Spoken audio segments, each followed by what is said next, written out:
Mr.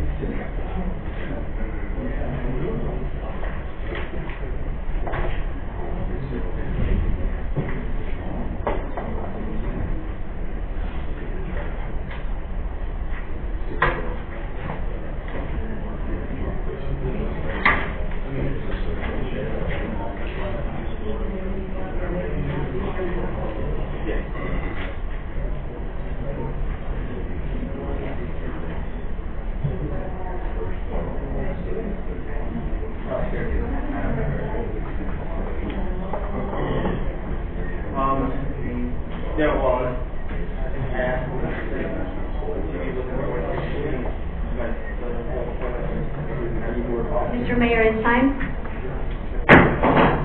I'd like to call this meeting to order. Please stand for the Pledge of Allegiance and remain standing for the invocation. I pledge allegiance to the flag of the United States of America and to the republic for which it stands, one nation, under God, indivisible, with liberty and justice for all.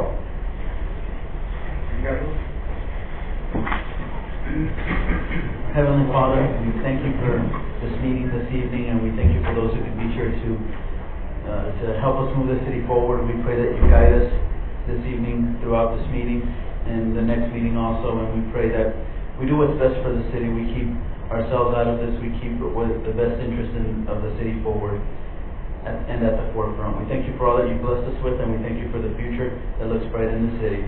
In your Son's holy name we pray. Amen. Amen.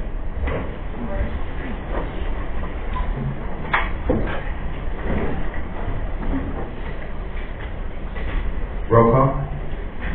Mayor Robert Uribe. Present.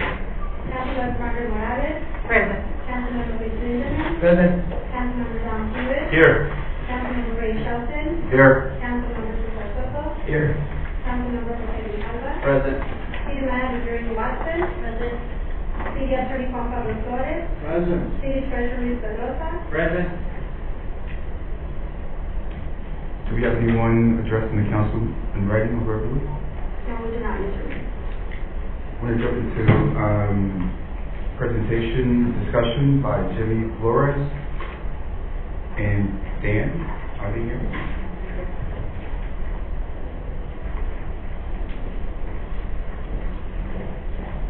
Good afternoon, Mayor and members of the council. No.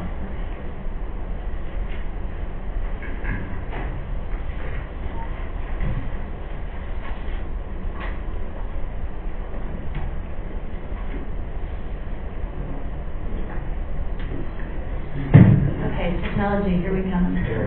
Good afternoon, and thank you for coming to our work session on our economic vitality and the opportunities that are ahead of us. A lot has been coming into the city over the last 6 months, and I just felt it was important today that we bring together a number of the stakeholders, investors, that could come and present to you as well what we've heard as city staff.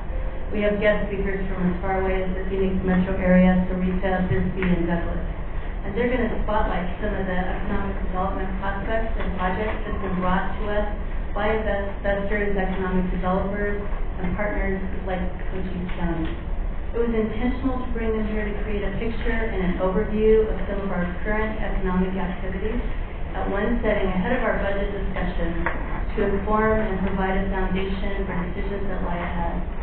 This community has spent time and money to focus on economic development over the past 3 years, and most of you were in office for each of these results, such as the border case for business in Douglas, the area sector analysis process that was done by the university, and the cross-border study. As provided in more detail in your cover memo this week, the work session is to bring we have been concentrating focus on our small businesses and the successful funding of our downtown revitalization project. You will see the final design at your February council meeting and for approval so we can get started on putting out the bids for that project. Our efforts in 2020 continue with funding for the facade program to enhance our storefront, our Goodwill Strike Team visits that continue twice a month, and in March we're going to start our workshop on topics and tips for running a small business that will bring more resource awareness to our entrepreneurs and our business owners. These efforts have covered some preliminary and needed groundwork ahead of what is going to be tonight to help tie it all together, talking about a focused economic development strategic plan, which we hope to plan for later this summer. But why is focused planning important? Economic development is not about engaging a broad spectrum of stakeholders, and it's not elephant hunting with random effort and results of wish lists of projects or written reports that go without alignment to our needs and issues. But it is a process where thought and planning and consensus with our stakeholders and with our own staff and council drive the efforts, funding and resources to create a meaningful and productive path to our future. So with that background, I want to introduce our speakers for tonight. Jimmy Flores is going to be the first one from Qualytics, who has been promoting our opportunity zones in and around Douglas. And you see the map up on the screen, as well as it's the first thing, I believe, in your packets in front of you. Then follow that will be Dan Coxworth, our Cochise County Development Services Director, who will present a partnership opportunity at BDI and an opening consideration that, if council is interested in exploring, will take to further discussion, negotiation, and financial due diligence in the future. Then Deputy City Manager Don Prince will bring back to you the information requested on leveraging our investment as part of the Cochise County Economic and Tourism Council. And finally, Victor Gonzalez from Carrizo will share some of his presentation that he made at the Arizona League of Cities and Towns Conference in August as a case study on successful economic development in small cities in southern Arizona. And with that, I'm going to turn the podium over to Jimmy for this presentation.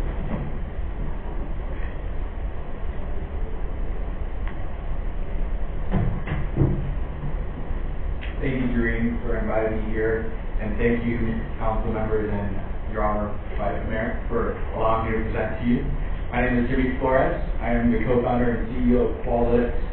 We are a technology company that is promoting the Opportunity Zone Initiative in Arizona and hopefully looking to create the standard in the United States based out of Arizona. A little bit of background with Opportunity Zones.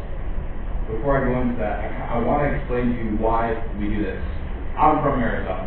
I wasn't born here, I was born in the Philippines, but I was raised in Arizona. And I've traveled around the country opening up my own businesses and being the entrepreneur that I was sold to as a kid from my father. Arizona does business a little bit differently.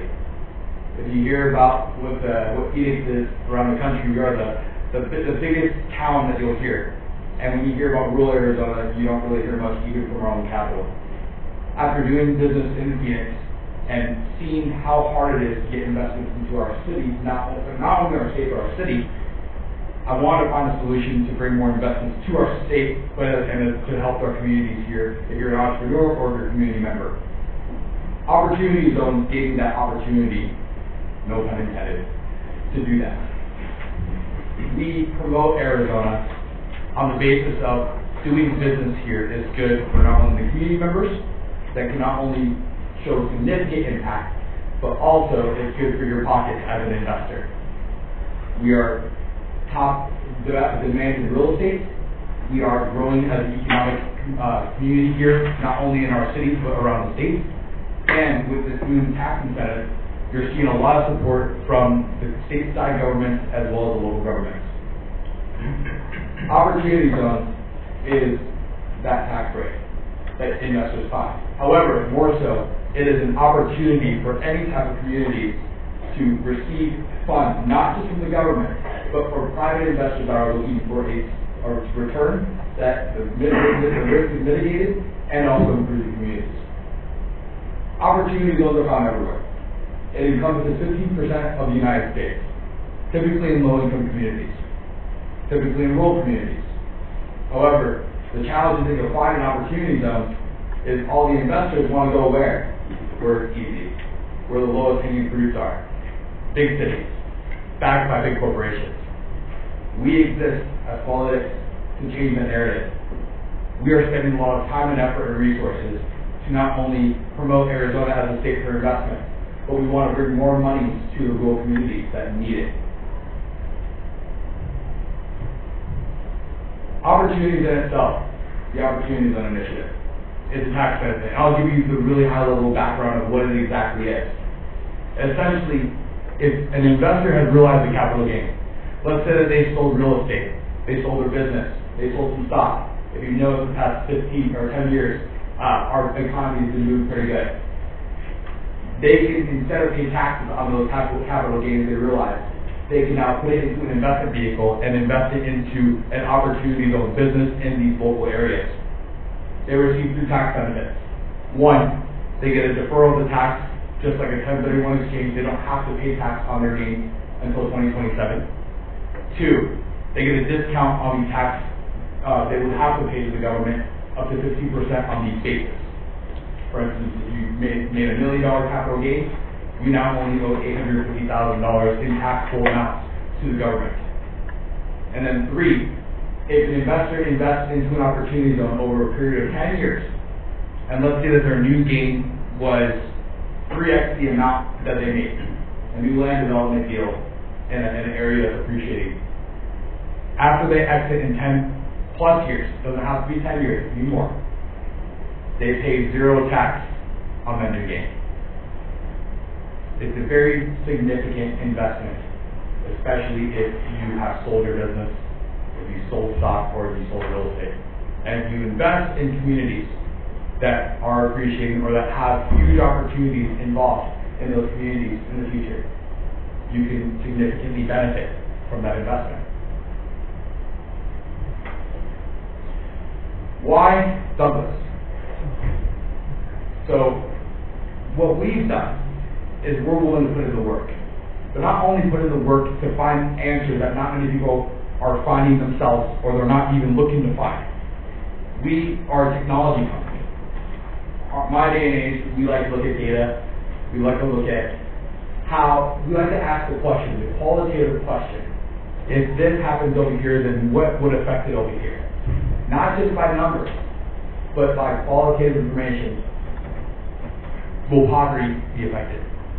Will we see an increase in quality jobs, higher wages paid? When looking at opportunities around Arizona, we traveled to Yavapai, Pinal, to Cochise, to various counties around the state. And we ask those questions, and we meet with the community leaders just like we do here, and we figure out and we plug the data. However, Cochise is unique to me. Not just to me, but unique on paper as well for opportunity. Because as we all know, you have been working on a commercial port of entry for the past 16 years. And looking at the history of other commercial port of entries looking to be built around the country, you're actually on the right timetable for us to be passed. Recently, in December, the San Luis Port of Entry was approved, and it got $152 million for its development, in writing, in law. After speaking to Ramon over at GSA, I asked him, well, what would it take to have that happen over in Douglas? Well, he goes, well, it's on the plan, and they're walking around doing the whole construction, the best practices, learning from other places. But it's kind of like the chicken and the egg thing, right? If you don't have development, then you can't really make a strong enough argument. So we go, okay, what will it take for development to happen? We looked at what would be needed if a commercial port of entry was here. We looked at what other cities would have when they did their commercial port of entry, what would they want to develop, or what was the highest and best need. We looked at trucking, fulfillment centers, warehouses, distribution, manufacturing, something that is missing here, gas stations, support for all these industries. And you can't really find it around Douglas or in the county. Then we looked at what's available, because we can't just ask these questions without having some real substance behind it. Okay, well, if we put this here, where would we actually put it? How would it be supported? And what timeline would this take? How can an investor buy on this?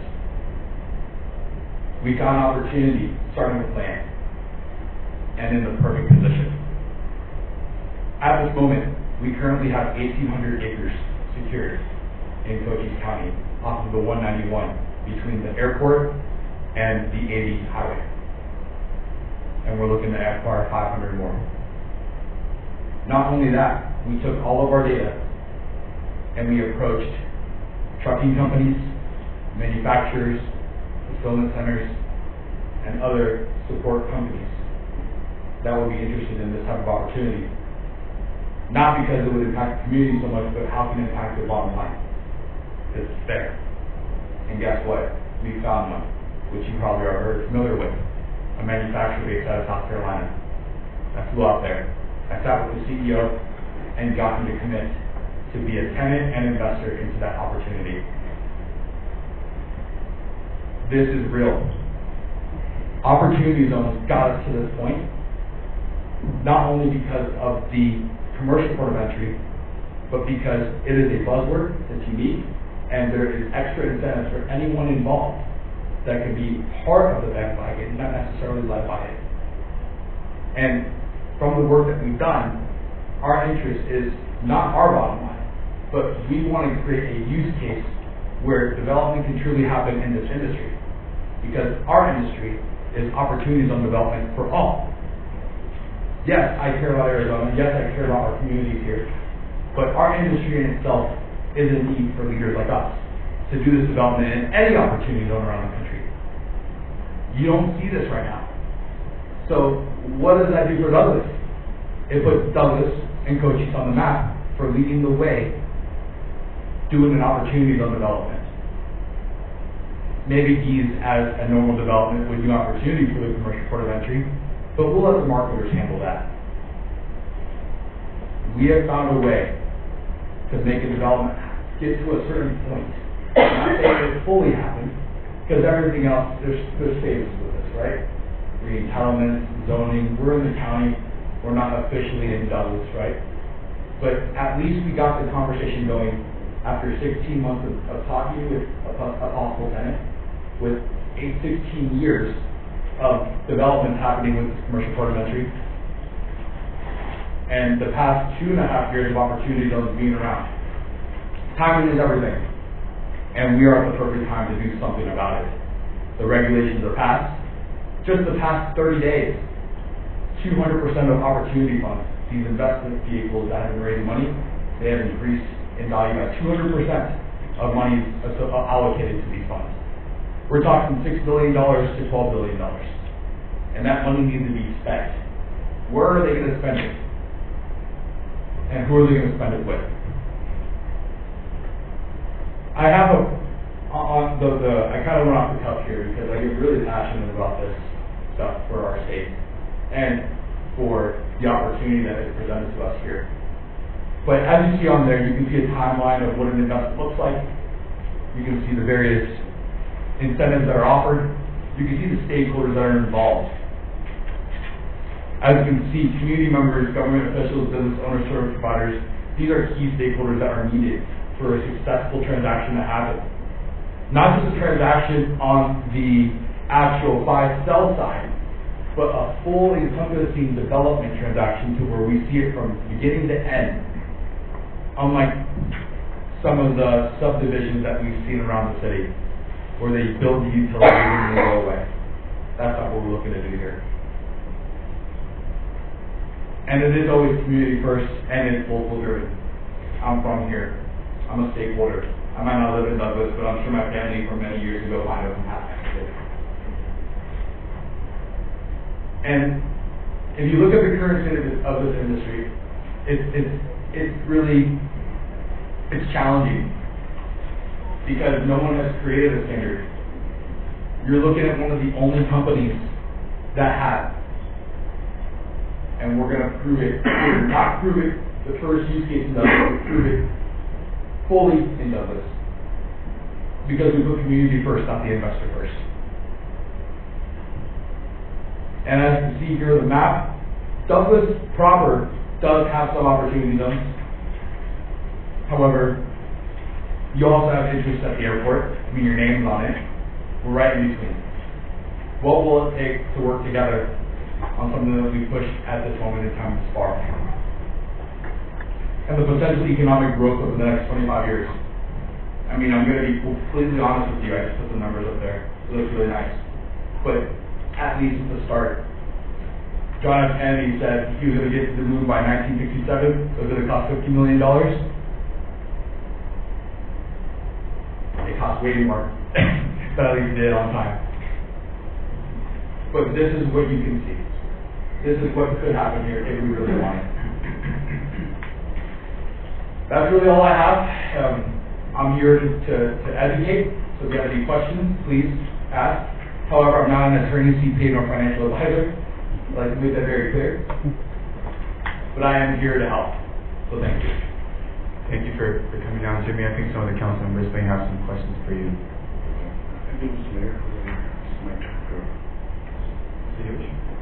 Just a quick question, Mr. Flores. If, when were the opportunity zones designated in Douglas, and how is that process? Sure. That's a really good question. Thank you for asking. Councilmember Wish. It's good enough. All right. So, the legislation was passed in December of 2017. The states were known about passing their opportunity zones in February, March of 2018, and then they were designated in April of 2018. So they only had about 30 to 60 days. Fortunately, in Arizona, Governor Ducey let economic developers choose the opportunity zones and present them to the state board to be approved and sent to DC.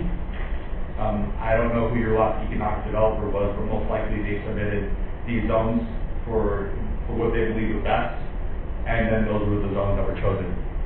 But they had to meet a certain criteria, and I believe that with those zones they met that criteria. Paul, you mentioned the one south of Bisbee Douglas International Airport. Is the airport included in that? If you look at the map, I don't believe so. I believe it's right south of the airport. And there's census tracts. So whatever the census tract is in that area will be that zone. Thank you. Mr. Bishop? Yes, how long has your company been in existence? Good question. Yeah. So my previous experience has been in retail, technology, and real estate.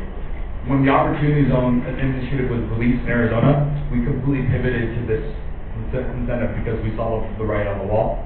So almost, I think, about 2 years, maybe a little more. Okay, why did somebody contact you to do this, or you just did this on your own? Sure. Or? It was serendipitous. I'm a man of faith, so I thought it was God. I met the attorney that helped Governor Ducey draw up all the maps. His name is Mark Schultz, and he's at Snell Moore over in downtown Phoenix. Oh, so he's the one that directed. I met him at a Starbucks. Wow. Wow. It was completely serendipitous, and I think that it was just my calling with RT. And by the way, Waldex is not just me. We have partners and 500 employees, and we're a self-funded startup out of Phoenix. We have about 40 stakeholders in our company. Okay. Were you raised in Phoenix? I was. Okay. East Valley. Big time. Okay. I find this to be very uplifting, and I'm like you.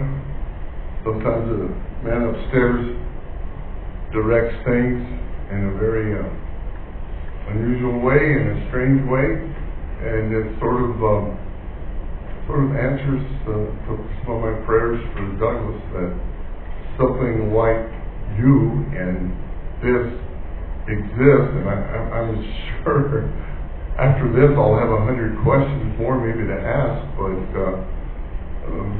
will we have time to sit down and talk? And absolutely. Okay. Yes, Yeah. we can sit down and talk, and I can give you as much information as I'm able to give you, or I can find the answer for you, no problem. Okay. Okay, well, thank you. This is very unique. Thank you. Thank you. Yeah, I have a question. So you mentioned that the economic developers submitted these opportunity zones. So if there comes a time where maybe we need to leverage a zone and move it to another spot, to say, can we do that? That's a very good question. So right now that the regulations have passed, there have been new proposals in DC where economic developers may adjust their opportunity zones over a period of time. The legislation does sunset, which means that the zones are set in stone and the investment only has a specific time period, and that sunsets in about 30 to 40 years depending on when you do your investments. However, because this is a a unique, one-of-a-kind piece of legislation that truly does benefit communities if done correctly. They're looking to make it adjustable. Any other questions from council? Thank you, Jimmy Flores. Thank you. Thank you.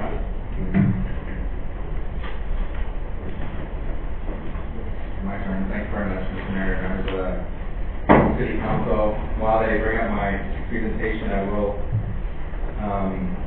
tell you a story about the opportunity zones. I started with the county about 2 years ago, and I think I was on the job for about 2 or 3 weeks. And I got an email from Arizona Commerce Authority and said, hey, you're the planning director for the county. For the rural areas, we have decided that to be the planning directors for the county that will decide which census tracts get designated as an opportunity. Being a new employee of the county, I wasn't quite sure what this was. And the county administrator didn't hear back, didn't think it was very important, until the board supervisor stepped in my office and said, hey, I hear you're the guy to designate these opportunities zones here in Cochise County. And at that point, I did get in touch with Mr. Grant at the time and mentioned he does a census tract that qualified to be an opportunity zone.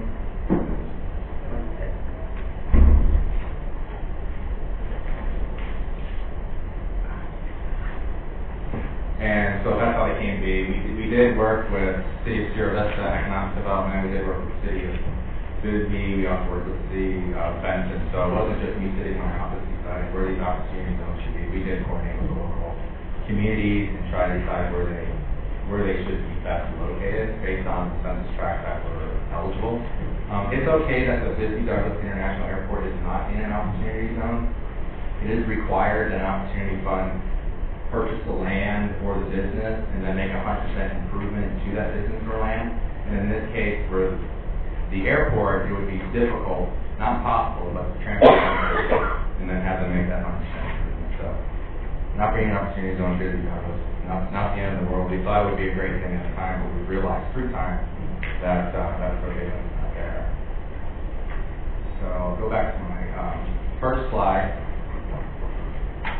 I am the person that is responsible for the operations at the Bisbee Douglas Airport. I'm going to be talking to you today about what's going on out there. You might often drive past the airport and not see much going on, but there actually is some activity at the airport. We've got a number of tenants, and we'll talk about that today. I'll give you pretty much an overview of the tenants that we have out there, some of the improvements that we've made over the last couple of years, and we've been fairly significant, and some of the needs that I see going forward. Some of the opportunities. The BDI is a public use airport. It is owned by Cochise County. The airport was deeded to the county in 1948 after World War II. And as you tell, not much really has happened since 1948 to that the airport is owned. BDI is an FAA entitlement airport, which means that the county does receive $150,000 a year in support of maintenance of that airport. And we recently completed a project with some of that money. $150,000 for an airport doesn't go very far, as you probably know with your own airport. It's very expensive. We have 2 airports in Cochise County, and for each airport we receive $150,000. We can pool that money and save that money, and then invest in a project at the airport. So we just finished a project at BDI with the money came in under budget, so we have extra money. We continue to receive our entitlement money. $300,000 a year in order to be shipping that to a project up at the Wilcox, or the Cochise County Airport located in Wilcox. The second page, this is the airport land use map. The airport is about 2,600 acres. 220 of those acres are owned by the county and leased to the Arizona Department of Corrections for $1 a year. The main runway is 6,430 feet long, and the crosswind runway is 4,966 feet long. So the second slide, the land use, you see yellow and blue and red. The blue is basically your aeronautical area. That's basically to protect the runway and taxiways from encroachment. So you can't put a building there, you can't really put much of anything else in the blue areas. In the yellow areas is your non-aeronautical revenue generating area, and this is the land that can be leased or sold if you put it up for auction how we use this land. We primarily use it as a tool. If there's somebody interested in developing in Cochise County and they're interested in being at the airport, the county does have the tool then to either sell them land or do a ground lease of that land in order to attract them to the region. So we're going to take you, the Highway 191 is kind of at the bottom there, north is going west. Then there's the red area, which is your aeronautical revenue generating area. That can only be leased to aeronautical purposes, so you can lease that to somebody who repairs aircraft or sells aircraft. A little more restricted there, but primarily, as you can see, most of the area is non-aeronautical, so there's a lot of land available there. The north side of the airport, the yellow area is a drop zone that currently is used by Davis Monthan Air Force Base quite a bit, and actually they did a drop just today. There's 4 taxiways. There's Alpha 1, 2, 3, and 4 working from south to north. The long taxiway, Alpha 1, that connects the main runway, we did abandon that taxiway, so that's no longer under our maintenance program at the airport. But taxiways 2, 3, and 4 are still.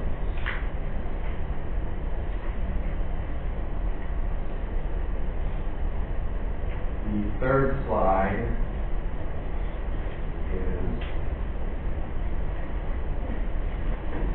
basically a map of, the next 2 slides are basically a map of the tenants that we have at the Disney Douglas. Starting from the north, I have, in your packet you have this list of the tenants we have on there, and that's what I'm going to reference as you go through those. So I can either hand out a separate copy or you can just kind of go back and forth. Starting from the north, number 10 is Northrop Grumman Corporation. They currently test one of the UAS drones there. If Northrop Grumman or the Army has a problem with one of their drones overseas, then they send that information back and then they try to replicate that issue with one of their drones. This airport is very important in Northrop Grumman, primarily because it's located in the middle of nowhere. There isn't a lot of population around Northrop Grumman. Northrop Grumman could locate at a place like City of Sierra Vista, but getting FAA approval for some of the drone testing that they conduct would be much more challenging because of the dense urban environment surrounding that airport. We also have a protected airspace above Disney Douglas, which also makes it attractive for other military uses in the market. So number 6 is hangar number 1. We recently leased that hangar to a company, Master Aircraft. They are relocating their business from the Wickenburg Airport here to the Disney Douglas Airport. We did a 20-year lease agreement with them at $19,000 a year. That hangar, because not much has been done to it since World War II, needs a lot of work. So that $19,000, we don't receive cash from that tenant. They put those improvements into the hangar. And so far, he's already paid for about a couple of years of rent out there with the money that he put into the hangar. And he continues to put additional money into that hangar to improve it so he can operate his aircraft painting business out of there. He employs about 10 people. Some of them have already moved to the area. And he hopes to be in full operation by the end of February or March. So he's real excited about the opportunity because the hangar is much larger than what he has in Wickenburg, and I've seen his operations in Wickenburg. He can bring in much larger aircraft, which is good for his business. Obviously, the larger the aircraft, the more money he can make painting aircraft. He has an option on hangar number 2, which is number 7 on the map, for the same lease term. If his business grows, then he can then make tenant improvements to that hangar. Same with $19,000 lease back credits. At the same time, we have a tenant at the airport, and they're making improvements to the airport. Hangar number 3 is currently vacant. It's number 8 on the map. The nice thing about having a new tenant like Master Aircraft Services is they know a lot of people in the business and in the industry. He is already trying to attract a tenant for that building with the same lease terms. These hangars and the buildings at BDI, they've long been neglected, so we have to think of creative ways in order to bring in tenants who are interested in this kind of challenge to make that kind of How do you market the airport? We do have a prospectus, I'll hand that out.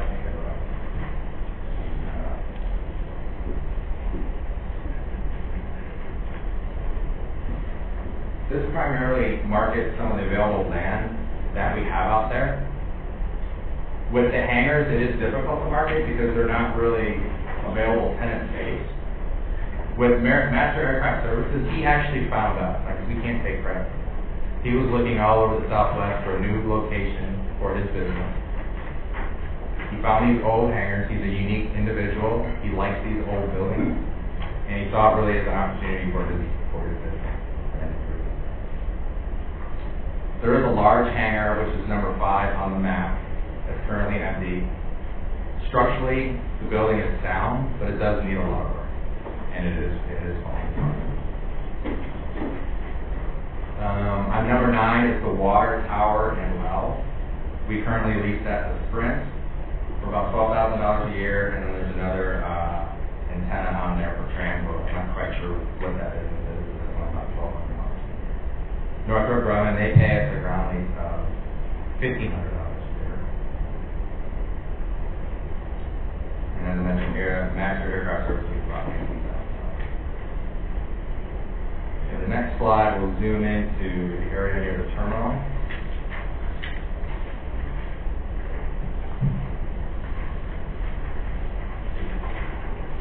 So the terminal building, we had 3 tenants in there, and spot number 3 is currently vacant. It was the NRCD, and I believe they found higher quality office space in Douglas, so they didn't go far. Number 2 is the U.S. Forest Service. They're a helitack. They have a helicopter, so it's important that they be at an airport. If they couldn't be at the BDI airport, they probably wouldn't be located in Cochise County. It's important for us to have that. Those firefighters there with their resources on the helicopter. Number 1 is the Arizona State Forestry.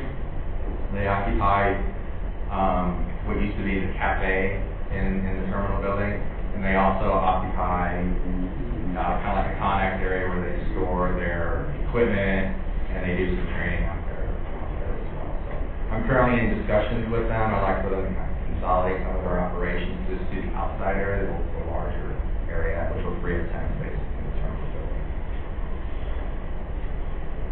Number 12 on the map is currently a building that's leased to the Shriners. They store their old cars in there, I think. Number 11 is Ames Diversified, and they're an animal crematory. And they currently have a ground lease with us for $1,000 a month. They, for the expense of putting up that building, it was basically a concrete slab. We currently own the building, so they made those improvements, and then we just rented it to them for about $1,000 a month. We are looking at renegotiating that. It's been a few years since that was put in place, so that'll probably go up by potentially 25 or 30%. So if they're happy to be out there, it's actually a really good location for them. There's 2 small metal buildings that were recently auctioned off and sold, and they have been removed. The building next to it was also auctioned off. That one is being removed at a much slower pace, but we do expect that to be completely gone within the next 6 months to a year. The larger building next to the animal crematory, that's a larger structure that we couldn't auction off and have somebody remove. The county's going to have to bear the expense of having that removed. So then, structure-wise, that's why you're taking those buildings down, you're raising them? Yeah, they're more of a hazard. The animal crematory expressed concerns with the furnaces that they have in there, or potential fire hazard, increases their insurance rate. But the buildings are past their useful life. They're blighted, they look blighted, they don't make the airport look good, so we need to take them down. Yes, they do. Yeah. The county's perspective as the airport has changed, we realize that this just can't continue, that we do have to put the resources into the airport. And as I'll show you in those slides here, we have.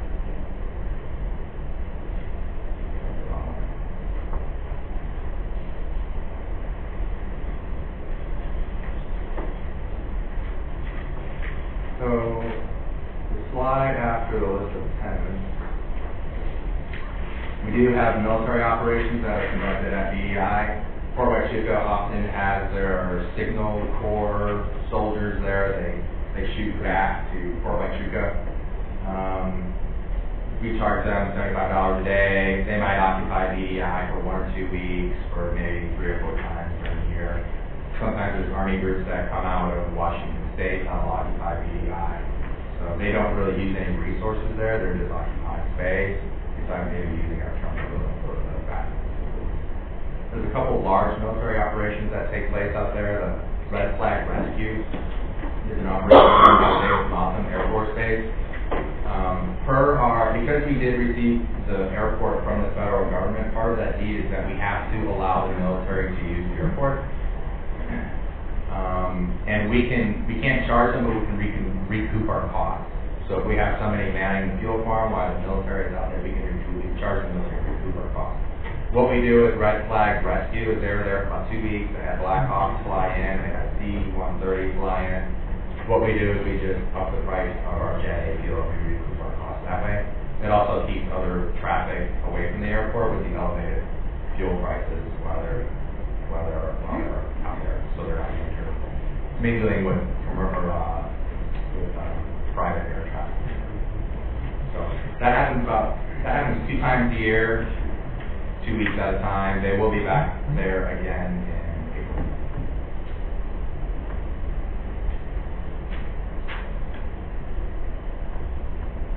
I did receive a call today actually from the Army. They have, I'm not sure how many Blackhawks, but they have Blackhawks in Fordford, and they're looking to refuel at BDI. They're doing some kind of border operation. So that's a 6-month operation that we're trying to coordinate with them on how do we ensure that they have fuel and they're not stranded at the airport. We don't have a full-time staff member at the airport. We don't even have a part-time staff member at the airport. But as we get more tenants at the airport, we realize that that's got to change. We got to have somebody there at least on call, at least there part-time. Some of the recent investments that we've made, the fuel farm, we upgraded the fuel pod to a self-serve fuel pod, so we don't have to always man the airport. Somebody can fly in, use their credit card, get the fuel that they want without county staff being there. That fuel pod costs about $13,000. With our FAA grant entitlement money that we received, we did just finish constructing the light along the main runway at BDI Airport. That cost $507,000, and there's a $43,000 cash match from the county. The terminal building needs a lot of work. We recently did a mold abatement. We're currently in the process of an asbestos abatement at the terminal building. We can't get into it. That should be done in the next week or 2. That's for the flooring that's in the terminal building. We have sealed the asbestos in the roof, and the tile on the outside, the asbestos doesn't seal there as well. We are expecting the new flooring in the terminal building to cost about $20,000. Over the summer, we had backup in the sewer. We now connected the terminal building to the sewer, the city sewer, and that cost us about $25,000. There's a fuel truck located at BDI that hasn't been certified. We're going through the process of repairing the fuel truck, getting it certified. It costs about $10,000. I'm hoping to have that truck recertified by April so we can get it out onto the runway and help with some of the military operation. There was an old gas station there that we recently did asbestos abatement and demo. Your packet, I had just thrown in $30,000, but I did check with our public works, and that cost the county about $10,000. As you know, we've been upgrading the well and the water system at the airport. You can see that this is far above $1 million.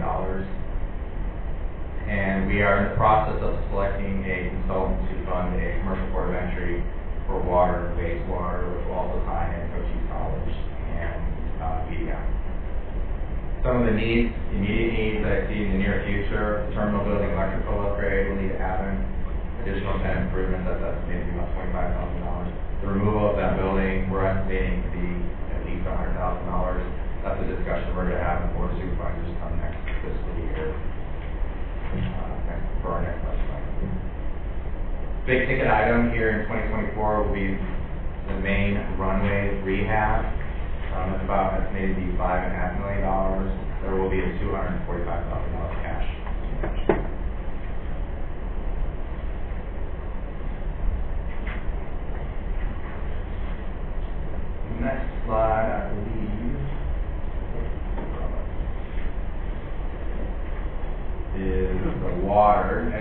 we currently sell water to the prison. This is a list that we currently charge $4.08 per 1,000 gallons. Part of that is a recapitalization fee because of the new well and well house and improvements we made to the water system out there.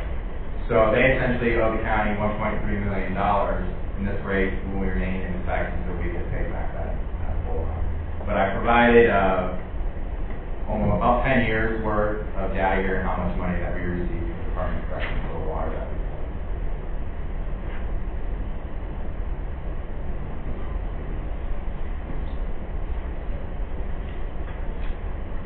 I was asked to bring up the foreign trade zone. The BDI is not located in a foreign trade zone. It is possible some of the companies that Jimmy is talking to, the foreign trade zone will be very important. We are currently working with the Arizona Regional Economic Development Foundation. They manage our foreign trade zone on expanding that foreign trade zone to include the entire county. Don't know a lot about it. I just know that it's a good place to avoid taxes if you're assembling or storing or manufacturing, and then those products are going back overseas. So you said that we're not a foreign trade zone? We don't have that designated at I think that was... It's right across the street. But we're expecting to find out at the end of this quarter if the foreign trade zone will be expanded to the entire county. Once that happens, then it's site specific. Those sites have to be nominated, and we have to have sign off from the taxing entities in order for that foreign trade zone to be effective. So you have to go to the school district or whatever piece of property they look at, the local jurisdiction in the county. Who gives the authority? The U.S. government? The U.S. government gives the authority for the foreign trade zone. Yeah. Mignon Hollis manages this. She works for the ARE. I do have a presentation here that she gave the Board of Supervisors, which has more information on foreign trade and have it to leave with you. But as I mentioned, the entire county, and it's the only county along the U.S.-Mexico border that would be designated. The entire county has a foreign trade zone that I have. And that's currently in the D.C. Office of Foreign Trade Zone Board, D.C. That's going to have a tremendous economic impact here in the county, and part of the of why we haven't been able to exploit this area is because of one of the reasons is because we don't have this foreign trade zone availability in the county. So I hope that I know that in the past we've had this opportunity to present this case to some of our lobbyists, to some of our reps in DC. So I'm happy to hear that it is moving forward with this. And you do have an area outlined in red. It is currently a foreign trade zone. I don't believe it's ever been utilized. Right. But being the main commercial port of entry here in Douglas, it should be included. Mignon has better detail of why Douglas wasn't included, but when you're only drawing a boundary that isn't the entire county, you need to have Customs and Border Patrol sign off on that, and they didn't want to sign off on it at the time because they didn't have the resources.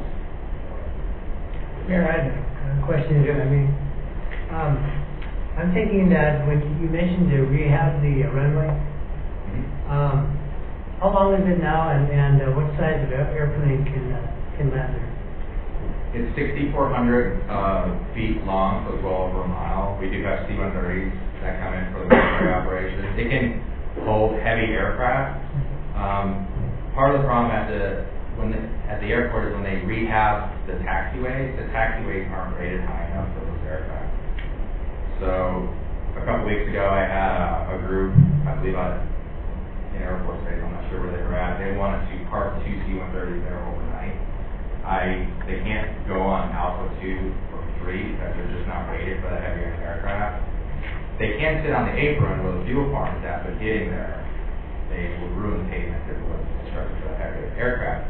However, since Alpha 1 has been abandoned, we would just mow the grass and let them go down Alpha 1 since we're not using it anyway. They kind of tear up the asphalt. So we did find them a solution to bring in aircraft. I was just wondering that if you put money into rehabbing runways, planning for the future of some part, then you would have to have enough of a bill to accommodate whoever wanted to come in with the bigger planes. I don't disagree. In our consultants for the airport is Armstrong and Associates. They help us manage the grant money and do the procurement and the contracting for the improvements that we make at the airport. They explained to me that when they were rehabbing the taxiways, they should be rated for much heavier aircraft, and for whatever reason the FAA said we're not building to that standard. So it was up to the FAA. Thank you. I have a question, Mayor, too. You mentioned the private air traffic. How much of that do you get a year here? Another slide. That could be, I can't actually answer that. I'm not sure how many flying in and out of there. 2018 is the best number we have for fuel sales, and that was around $52,000. I didn't include 2019 because the fuel farm was down for a month at a time while we were upgrading, repairing the fuel farm and upgrading the self-storage pod. The most recent sales that I have was $52,000. Thank you. Some of the opportunities I see at BDI include the 800 plus acres of developable land. That's that non-aeronautical revenue generating area near access to sewer, water, and electric. Gave you the BDI perspective handout. Increased development, as you heard from Jimmy, along Highway 191. Jimmy's in the process of acquiring a lot of land. Just last week, we had meetings with a real estate broker and developer out of Washington State who's interested in another 400 acres of developing land there. So whatever's generating the interest now, whether it be the new commercial port of entry, we're not quite sure. The land is in the county. We are very supportive of rezoning that land to accommodate these uses. Right now, our county zoning regulations, because it's considered rural, we can only rezone without amending our comprehensive plan to high industrial, which is the most intensive zoning district we have. It's possible to work with it. For example, if we just have light manufacturing that wants to come in, we can rezone it to heavy industry, but maybe condition it that they can only do light industrial uses there. What's good is if this developer does decide to rezone the entire 400 acres, we're going to get a pretty good sense from the surrounding community how acceptable this is to them, and get a sense from our elected officials how appropriate they think this is for this type of area. But initial conversations I've had with Jimmy is that we are very supportive of this, but once you get into the public hearing process, as you know, things have a tendency to change. We will see an increase in traffic and fuel sales revenue once the aircraft painter is fully operational and in place. Those airplanes come in with barely enough fuel to get to the airport because they're much lighter and easier to move around, so they need to fuel up before they go. We are in negotiations with Northrop Grumman to build them a new hangar at the airport. I can't provide a lot of details right now, but that would secure them there for at least the next 5 years, provide a brand new hangar at the airport and office space.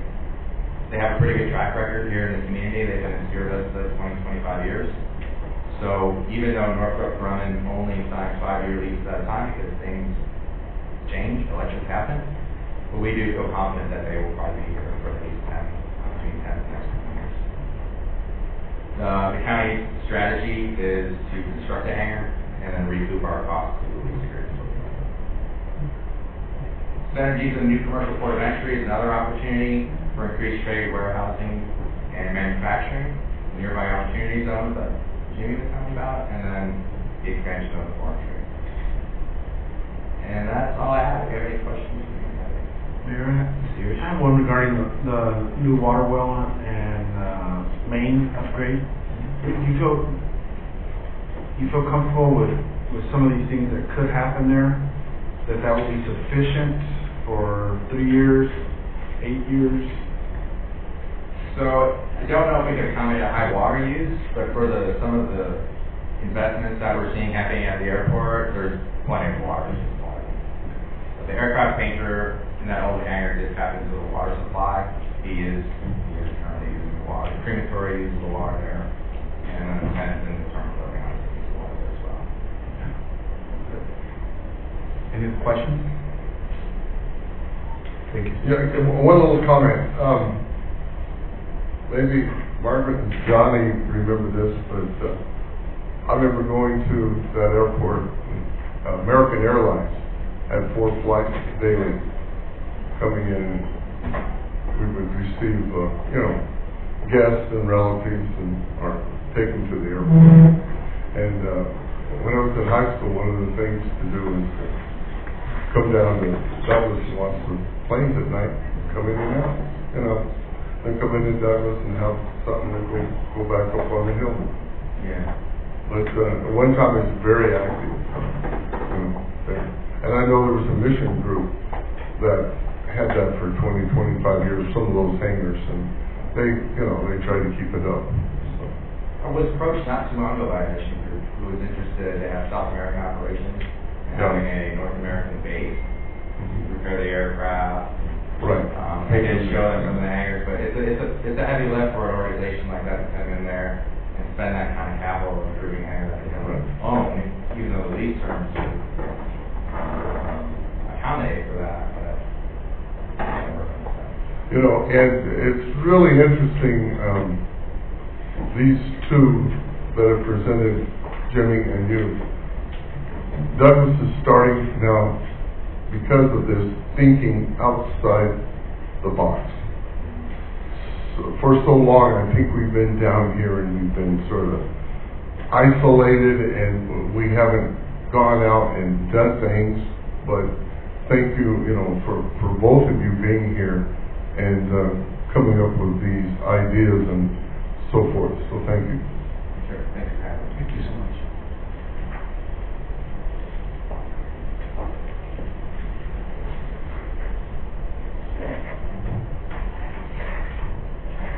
Good afternoon, Mayor.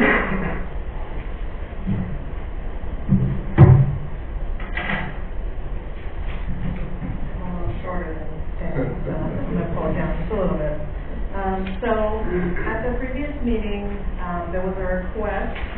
We spoke about the Cochise County Tourism and Economic Council and about the intergovernmental agreement that we were looking to renew with them.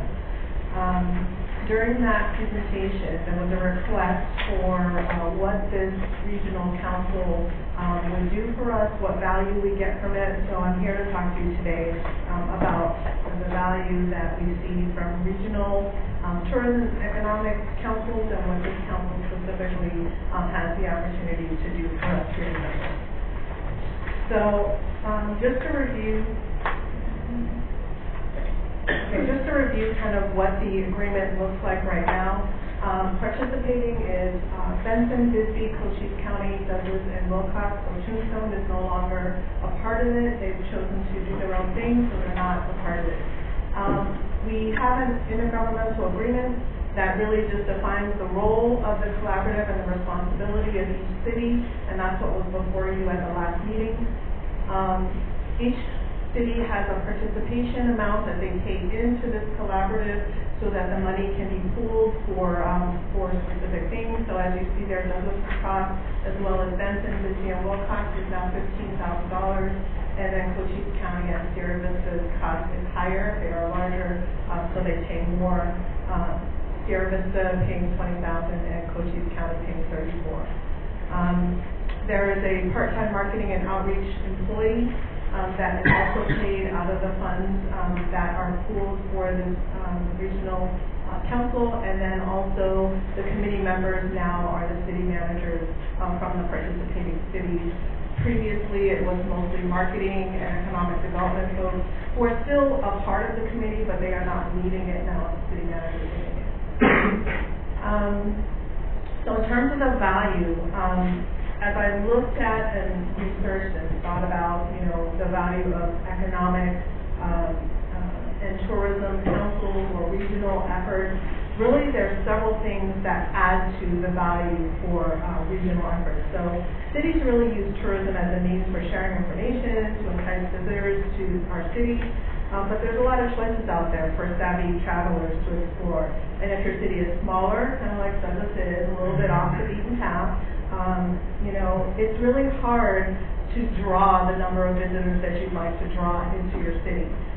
So, looking at that, taking a regional approach really has proven the most effective way to get to to expand those opportunities and really to get those folks who may be in Bisbee, who may be in these other parts of our county, and get them to Douglas while they're here in the county.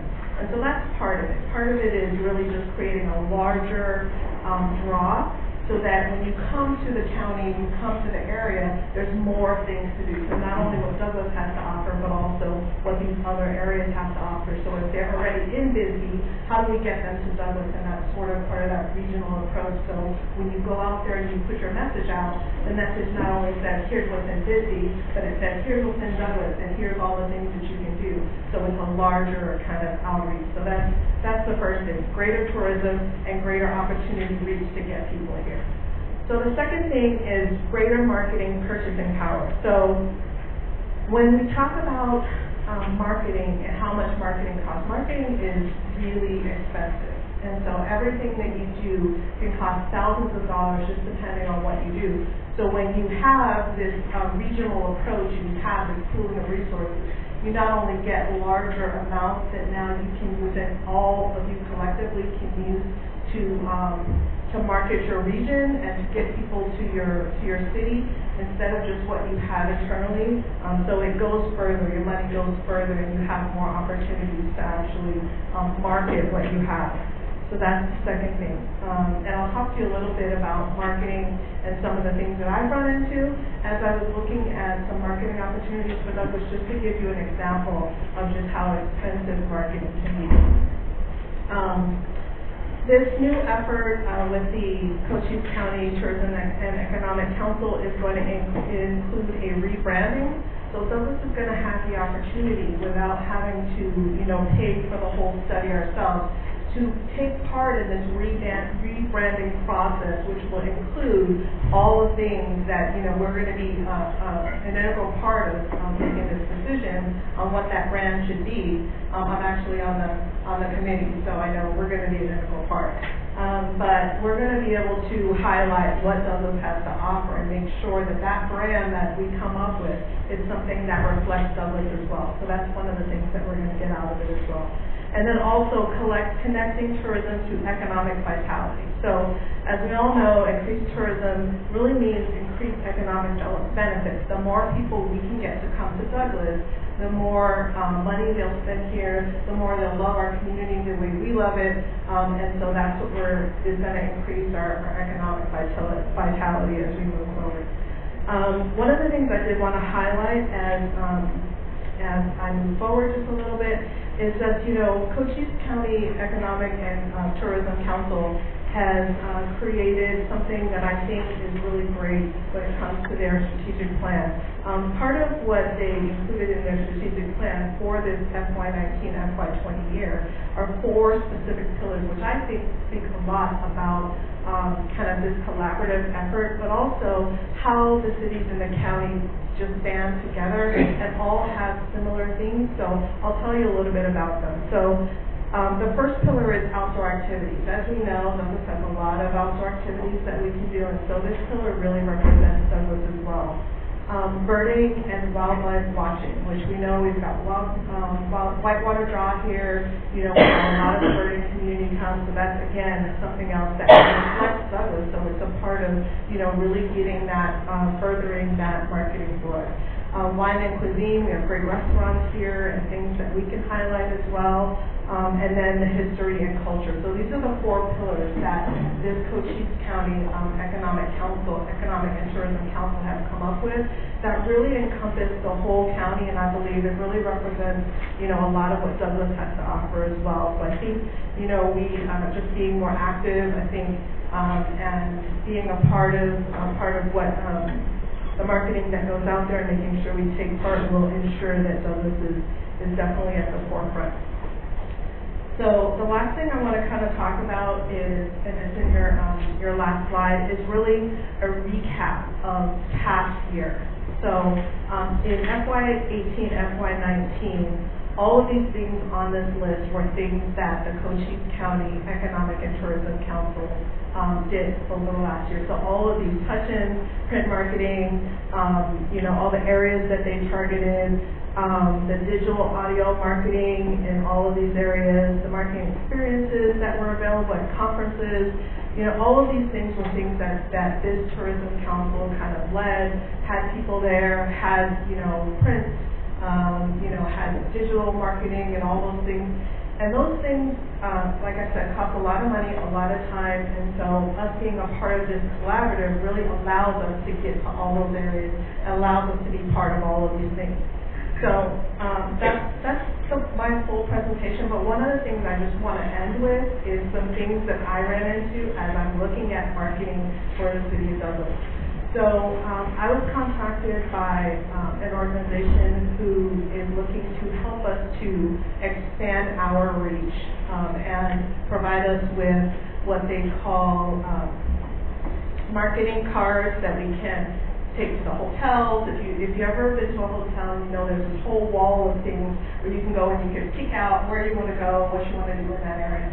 Well, in order for Douglas to create something like that or have it created, print enough of those just for the Tucson area airports would be about $3,000 for the year.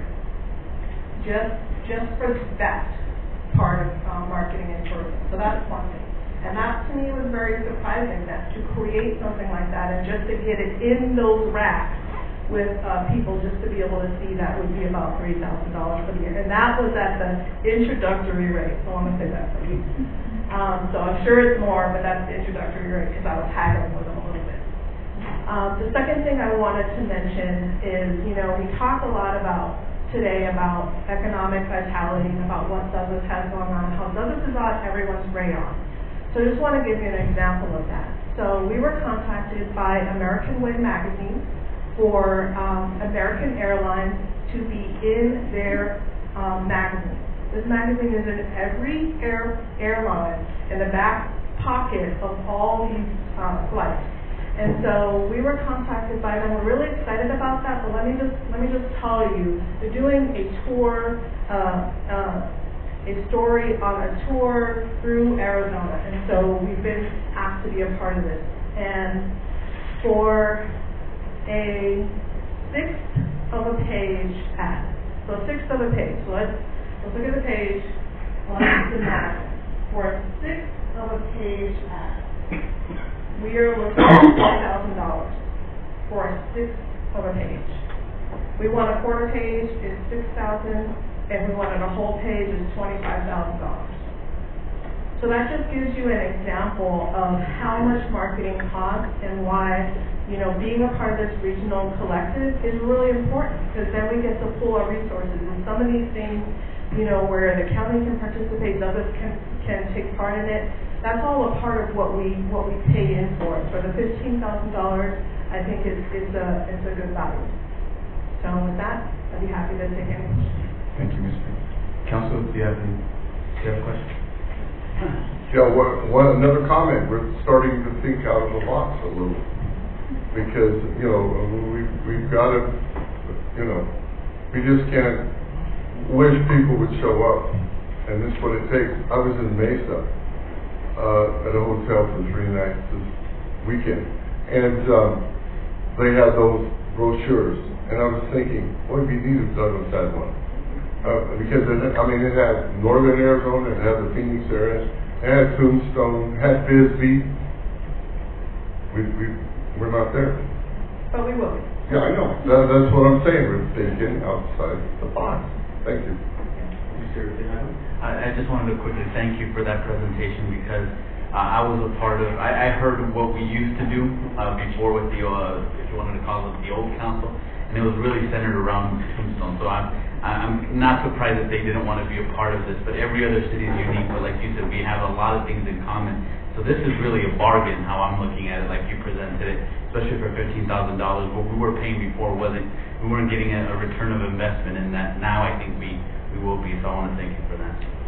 Yeah, one other comment. I was at a major coin show in Mesa, and one of my friends that lives in Globe heard, hey, I've heard they've remodeled the Gaffin and how nice it is. Like, yeah, you can almost eat off the floor. It's so nice compared to what it used to be. And he said, well, my wife and I are coming down. We'll give you a call. So things like that are positive that you know, we can get out into the state. So. Just Prince, stellar job, and congratulations on following through on these wonderful opportunities that I see.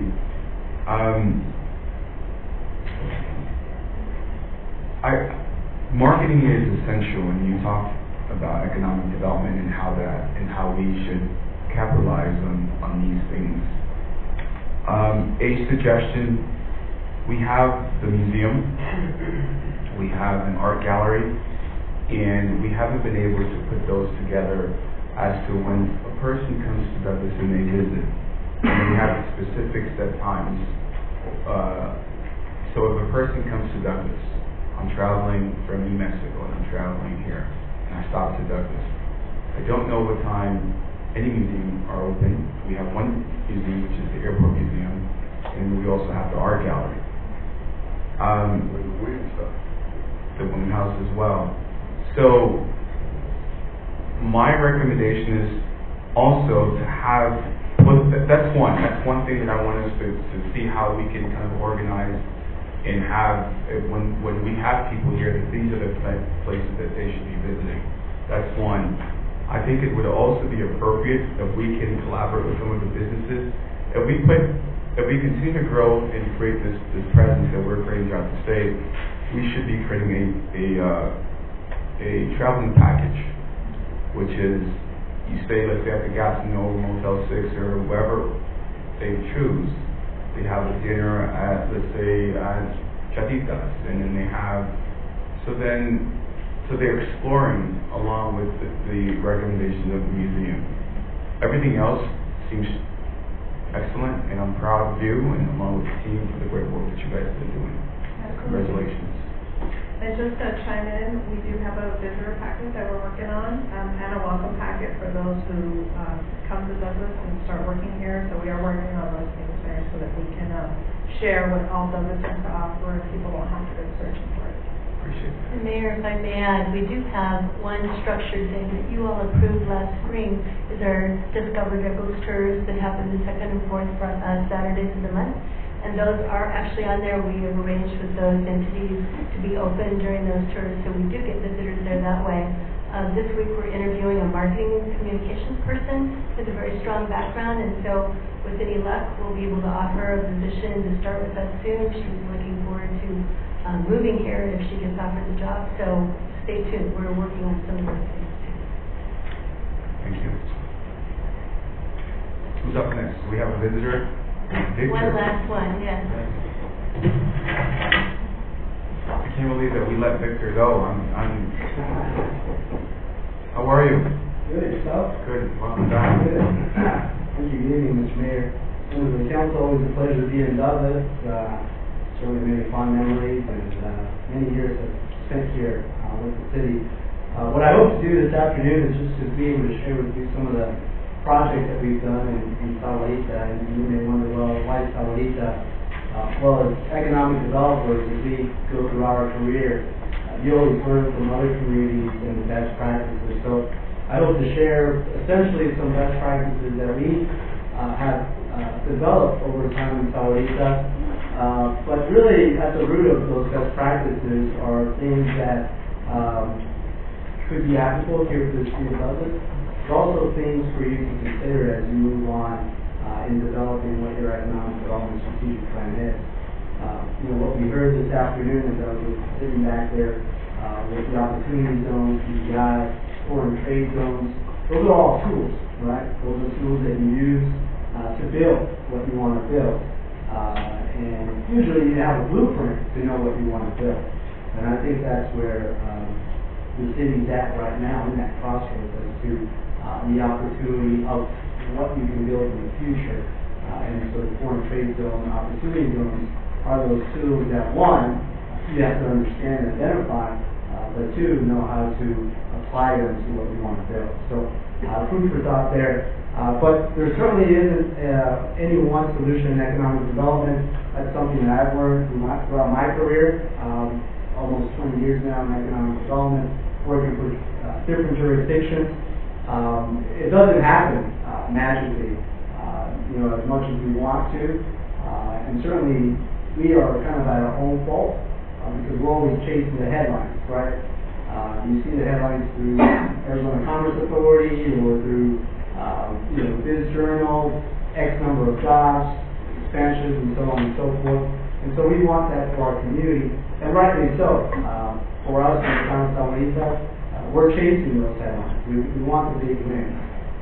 But what we do know is that special project approach to economic development is just not sustainable because it doesn't allow you, if you will, to really truly understand what's needed in your community and the resources you have to implement that. So as much as I can tell you that you can take what we've done and recreate it in Douglas, it may not work. Because it may not be applicable to the environment you have, and vice versa.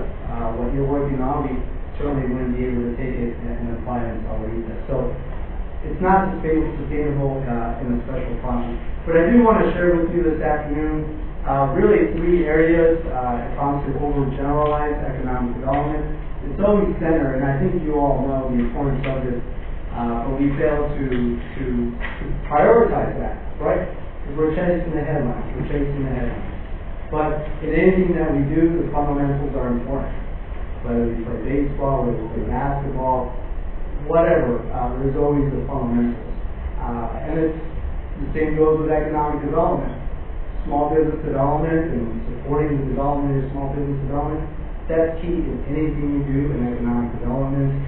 Creating or developing a climate for centers of employment. BDI is a good example of that, right? It could be a center of employment. So what's that next step?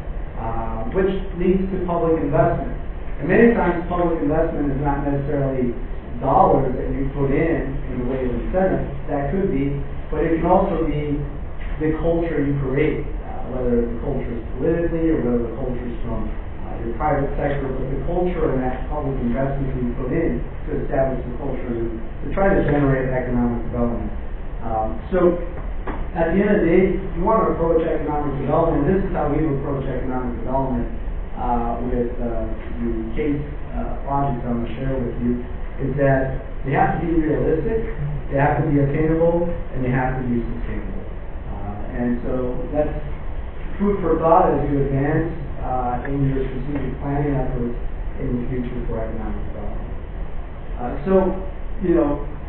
When a community wins, small wins or big wins, that's more or less our approach, my approach to economic development. And so the presentation is a little bit backwards for me because normally I really start and emphasize on the strategic planning process rather than the project, because that's where sometimes we kind of get ahead of ourselves as we go down this path of developing a project, but we don't know how that aligns, right? It's like building a house. You have a blueprint, you want to build a house, but maybe you start with the shed out back because you want to have a place to store, when in fact you should start with the foundation. And so really the three things that we focus on in terms of these projects is the foundational element.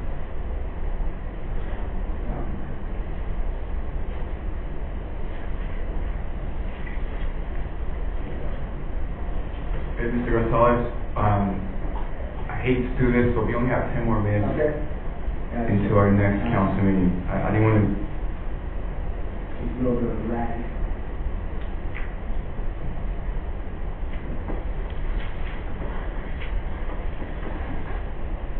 I'm trying to go backwards.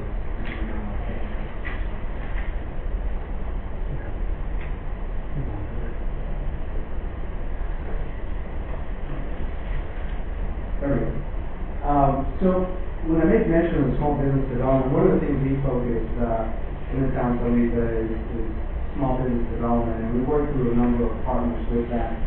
You can see on the slide, we understand the value of small business development, and I think you all know as well the value of small businesses.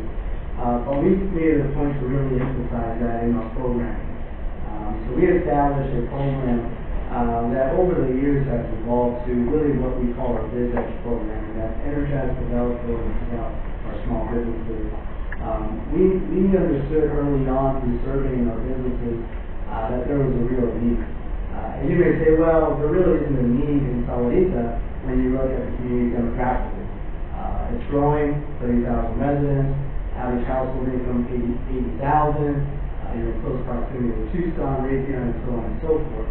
But when you start to look at economically how you're going to grow your community, it starts with small businesses. And we understood that because we went out and surveyed our businesses, and that's what they told us. So it's really through a trial and error, because ultimately you want to assess them and understand what their needs are.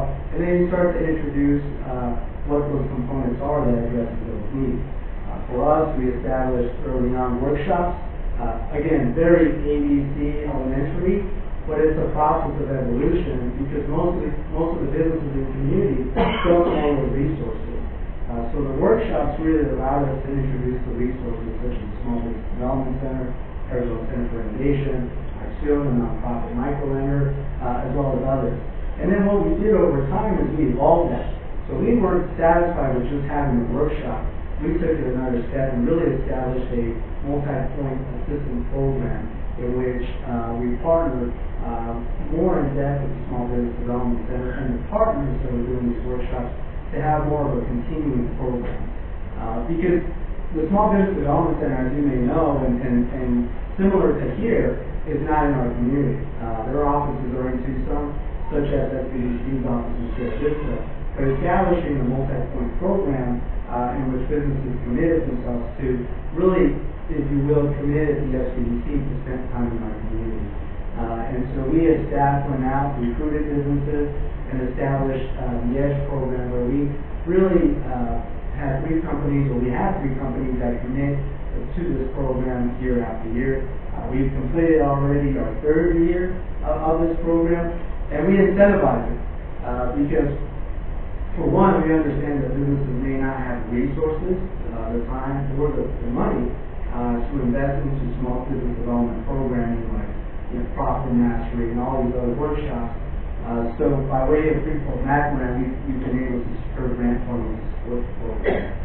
And then, in addition to that, we hang the carrot in front of them, in which through the programming, they compete at the end of 6 months in a Shark Tank-like competition. And so the winner of that event takes home $10,000. So a small business that participates gets free programming for 6 months, workshops, profit mastery, and Puntabi. They get one-on-one consulting from the SBDC, and at the end of the program, they can win $10,000. So we've had the program now in existence for 3 years, and have awarded $30,000 for these. But to your point, Councilmember Shelton, it's really thinking outside the box, right? Because we want to support our small businesses, and we have partners like SBDC that spend time in our community. But how do you incentivize businesses? Because many times they don't know where to turn, or they just don't have, if you will, the incentive to commit themselves. Because ultimately, if our small businesses are healthy, then we can start to move to having an improved economic climate in our community. Because at the end of the day, we have to remind ourselves that 80% of our job growth is going to come from our local businesses, and that's not to say also the sales tax that they generate. If I can, quick question, could you briefly tell us how Acción got involved with you? Acción got involved with us, so a spin-off of our BizEdge program where we have the Shark Tank event. We found that a number of businesses did not meet the eligibility criteria. Because the program is really specific to businesses that have been in existence for a number of years, X amount of sales. And we found that there were startups, hungry businesses that wanted to be part of the program. So we spun off a startup program in which Acción was a partner. And what they did is, for the startup businesses that went through that program, that was delivered by the Center of Innovation at U of A, for those businesses that went through that program, they were eligible for a discounted rate for a startup loan by Acción. And so that was just another add-on to incentivize these businesses, these startups, to get involved. So the third area, not to overgeneralize as we focus on economic development, small business development being one, second being really the development of employment centers.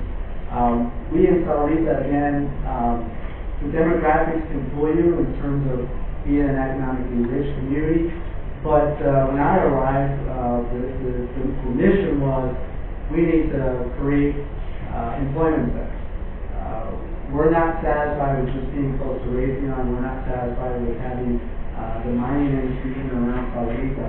And so the challenge for Sahuarita was that we didn't have no industrial buildings. The city did not own land, and we were in such close proximity to Tucson that the cost of renting was much cheaper than the cost of new construction, as well as what investors going to come in and build a spec building in Sahuarita when there's already inventory in Tucson.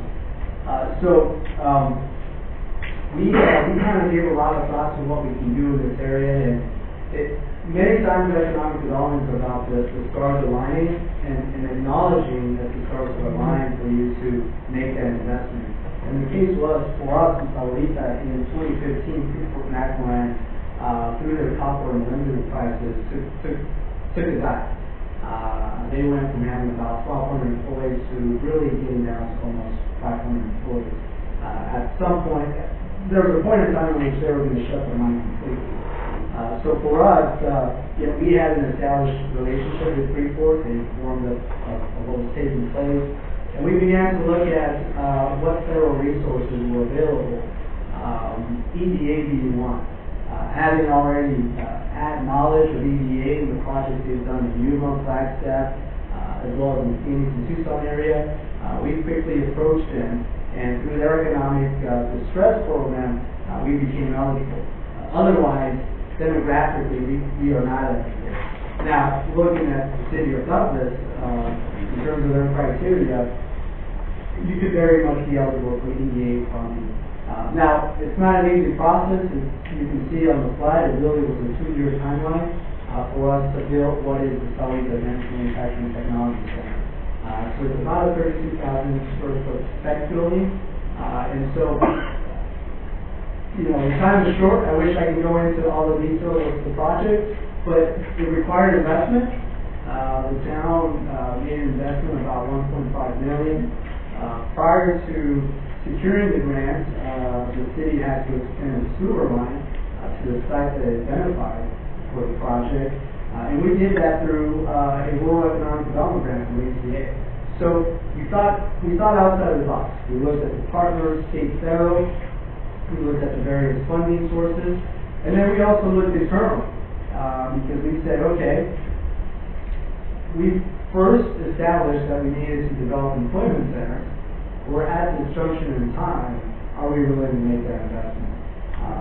And so, sure enough, Mayor Murphy and members of the council took that step. We are now under construction of the project that we completed in June, and we're now marketing and trying to secure tenants for the facility. You can see on the slide, it was a $3 million EDA grant that was leveraged with Freeport-McMoRan. Through their foundation, $320,000, Arizona Commerce Authority, and after construction, land acquisition, and infrastructure, the town's in $6.3 million. Now, you say, well, that's a lot of money. But when you start to think about the future and how this project can generate income, it certainly does that because we are offsetting the cost of a project by essentially grant money that will then be in the black by year 6 of these revenues for the project and our performance. Mr. Gonzalez, you worked here before. You know the city very well. In closing, what would be what's the recommendation that you see as a low-hanging fruit for the city of Douglas? Low-hanging fruit would, I would just go back to the point that I made mention about public investment. It's not necessarily public investment in the way of, I'm going to go out and build a sidewalk or do a sewer line, but public investment by the way of creating that blueprint. I think there's some opportunities that we heard this afternoon. Again, pointing back to the opportunity zones, CDI, things that you're now doing for downtown. But there has to be an alignment to that vision. There has to be an alignment to the blueprint so that staff and the elected could really think through and see what that vision is. Because ultimately what helped me in my position as an economic developer, as well as for the town manager and council, was the alignment that you have to a strategic plan. Because it's important. And it's not the glamorous public investment. It may not necessarily fulfill the number of linear feet of sidewalk, but if you invest in a strategic plan for economic development, you have a blueprint in which you can now go forth and develop projects. I'll leave you with this. We would have not been able to secure a $3 million grant without having a document in hand that demonstrated what our economic development roadmap is. We wouldn't have been able to secure almost $750,000 from Freeport McMahon Foundation if we did not have that blueprint on hand to show where we're going. So I would say that by way of public investment, consider a strategic plan for economic development. So I'll just close with that and answer any questions if time allows. Thank you, Mr. Gonzalez. Mr. Mayor, I think we can adjourn the work session. Thank you so much, Mr. Gonzalez. Thank you. May I have a motion to adjourn? Move to adjourn. Second. Motion by Councilmember Lindeman, second by Councilmember Morales, excuse me. All those in favor say aye. Aye. Those opposed say nay. Motion carries. We adjourn.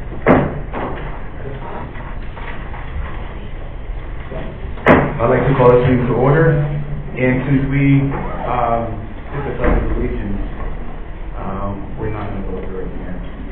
So, roll call. Mayor Rodriguez. Present. Councilmember Marco Morales. Present. Councilmember Rich Lindeman. Here. Councilmember Ron Stewart. Here. Councilmember Ray Shelton. Here. Councilmember Cesar Soto. Here. Councilmember Jose Guevara. Present.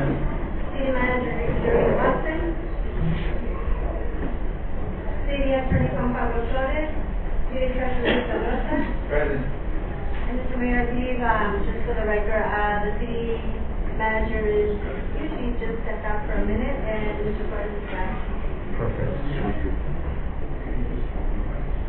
We have, do we have any person wishing to address the council? No, we do not, Mr. Mayor. And so from our previous council meeting, we had Mr. Rihazma recognizing the police chief and the fire chief. Do we have those awards with us? Yeah. Yes, we do, Mr. Mayor. Okay, Mr. Rihazma. I already said my words last meeting. I don't want to get too mushy and heartfelt this meeting, just so I won't embarrass the chief. But again, this is to show appreciation for all that you do for our community and for your department. We thank you for the leadership, and again, we are here because of you all. If it wasn't for the police, wouldn't feel safe here. If it wasn't for the firefighters, this morning I was at the bank, I saw the fire truck making its noise going to wherever it needed to go. I felt confident that the job was going to be done because of the members of the department and the police and the firefighter chief. So again, thank you, and this is for you. Can we have our city clerk also take a picture so we can send it to the League of Cities or to acknowledge our fire chiefs and police chiefs?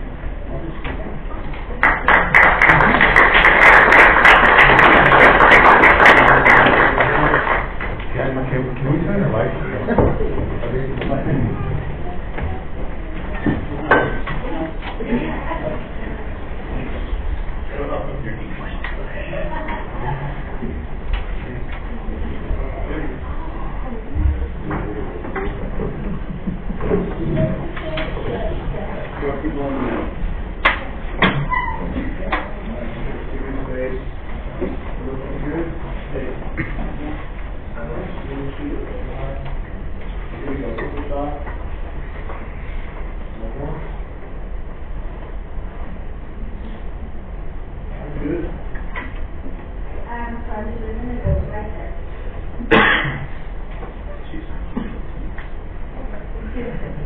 The mayor and the league did tell us they would publish these pictures in their magazine that goes around the state.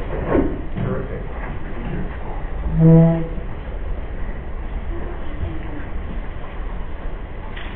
number 4, discussion decision on approval of the Union Local 2128 of the professional firefighters of Douglas to be designated as the authorized representative for the purpose of meeting and conferring in accordance to the provisions in the Douglas Municipal Code, DMC 268. Ms. Watkins?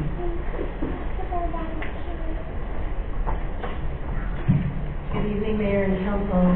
Before you is an item that has been requested by our local 2128 of our professional firefighters of Douglas. We help them, guide them through the requirements of our city charter for recognition. You have the information in the council memo before you. They have provided the documents that were required for that. And so with that, I will let you ask me, or if you have any questions. I believe that the Union President is here, as well as the Chief, so any questions you have, I'll be best directed to them. May I have a motion to approve? Mayor, I move that the Mayor and Council approve and recognize the Union Local 2128 of the professional firefighters of Douglas to be designated as the authorized representative for the purpose of meeting and conferring in accordance to the provisions in the Douglas Municipal Code, DMC 2.68. Second. Motion by Councilmember Lindeman, second by Councilmember Grijalva. Any discussion from council? I just have some questions. I'm not sure who to direct them to, what? Yes.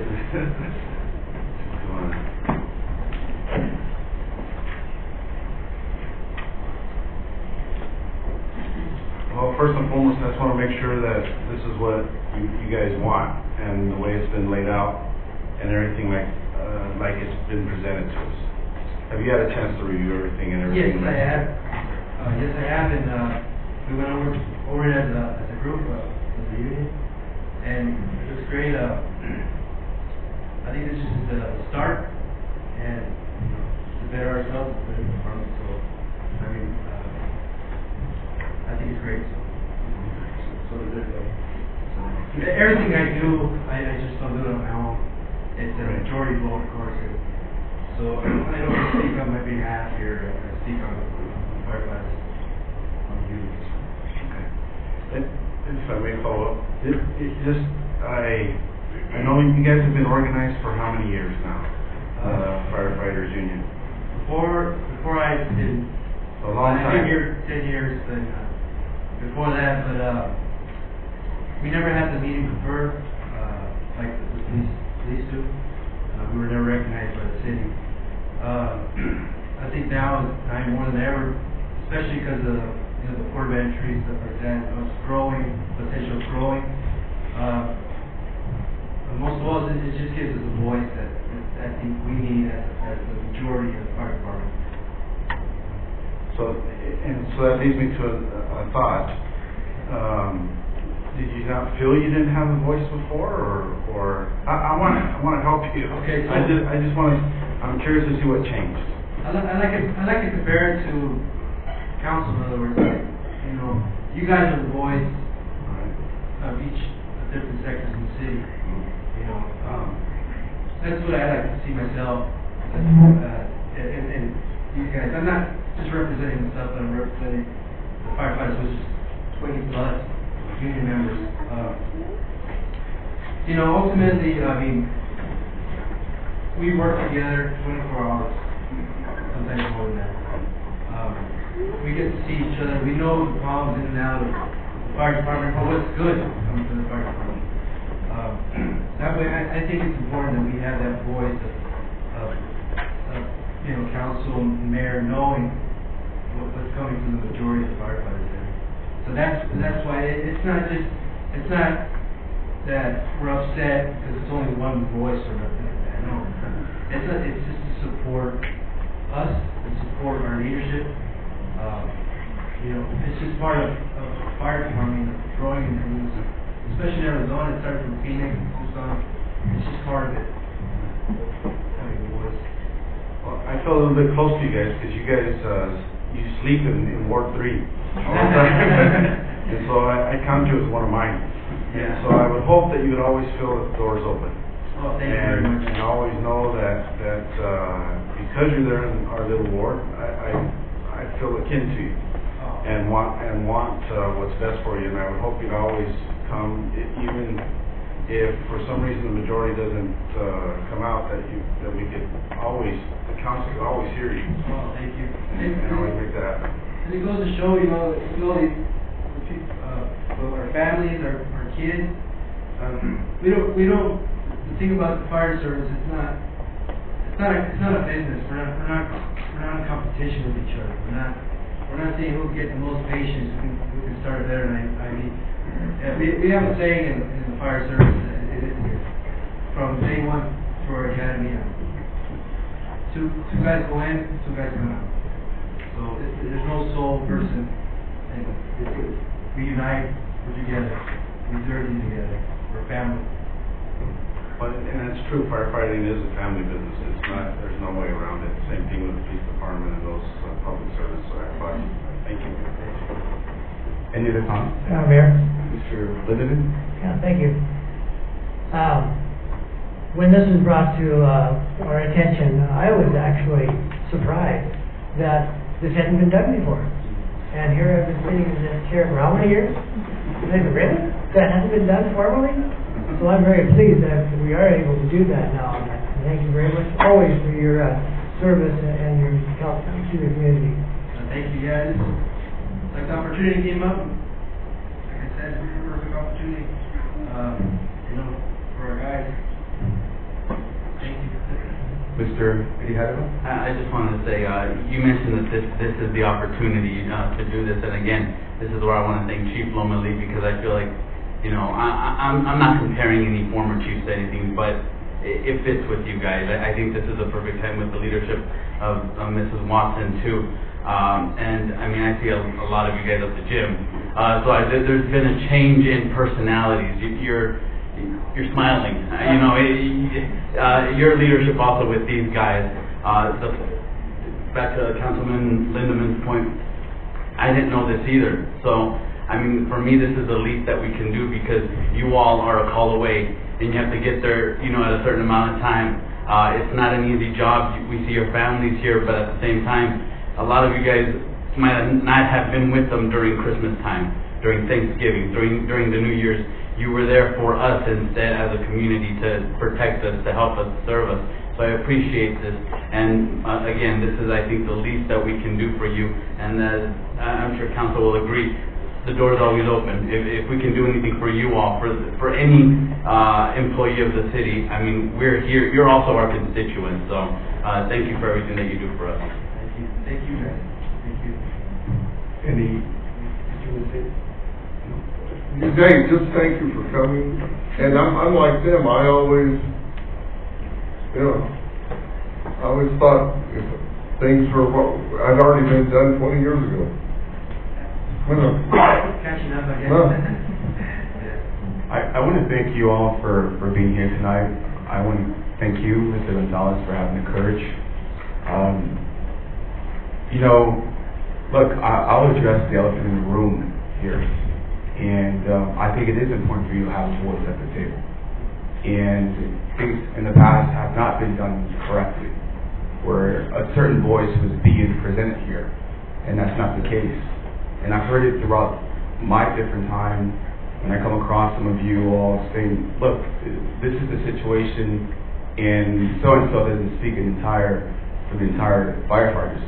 So congratulations for having courage to speak up, to put forward something that for some may consider to be uncomfortable, but for me, it's courage, and congratulations on this resolution being passed on tonight, or being recognized. Thank you, Mr. Mayor. You've been a lot of support, council too. I think today is something that will go down in history for the fire department. Thank you. Thank you. Roll call. Councilmember Morales? Yes. Yes. Councilmember Lindeman? Yes. Councilmember Hewitt? Yes. Councilmember Shelton? Yes. Councilmember Soto? Yes. Councilmember Grijalva? Absolutely, yes. Mr. Mayor? Yes. Congratulations. Thank you. Thank you.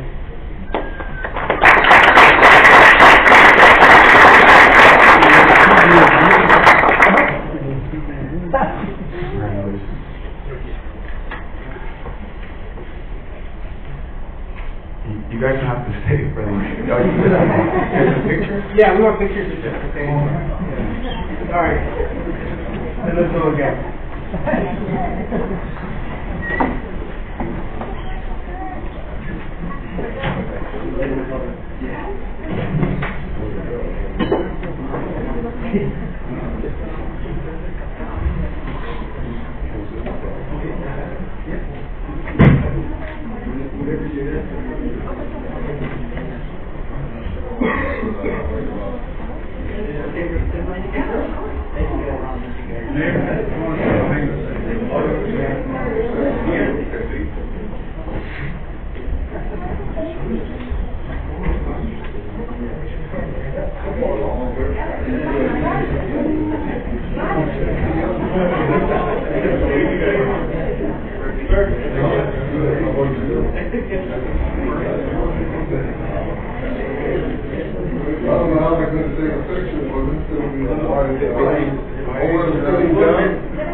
Everybody might have to group together. Chief? Sure. Yes, sir. Gentlemen, I got a question. I can make that count. DFC has a policy, we're going to pay us to buy ice cream. Who's going to buy ice cream? Does that mean we're all going to be invited here? I'll have a picture.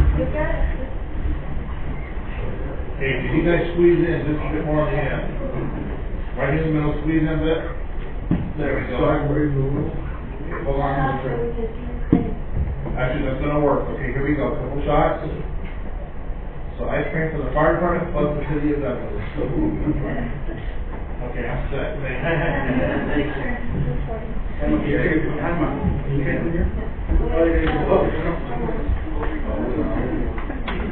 Can't forget Mike Sarah over there. Yeah, come on, Mike. Hang on, how's it doing? Come on, Mike. Come on, Mike. Get on there. He was tall, too.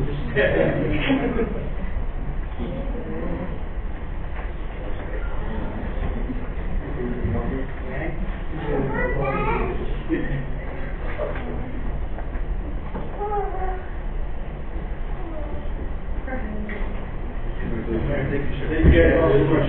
We appreciate it.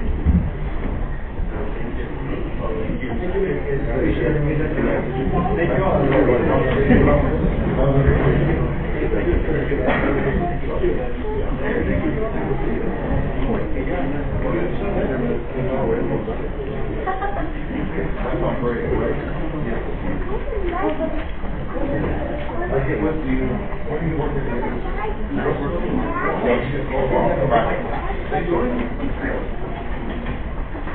Item number 5, discussion decision on approval of resolution number 20-1393, a resolution of the mayor and council of the city of Douglas, Cochise County, Arizona, authorizing the execution of a memorandum of understanding restated between the city of Douglas and the Douglas Regional Economic Development Corporation, DREDC, aligned DREDC, to provide and engage professional consultants in a reduced funding amount of budget year basis to continue with the various projects, initiatives, and strategies that will be part of this fourth MOU for the Portventure Development Project for the city of Douglas, Arizona. I did not like the language on that resolution at all.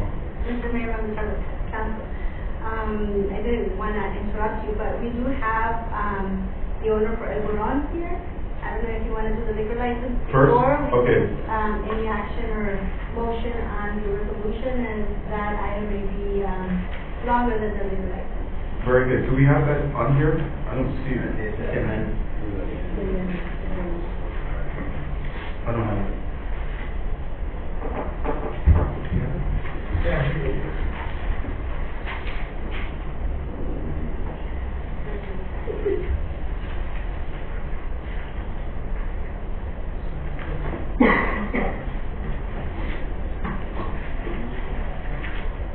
Okay.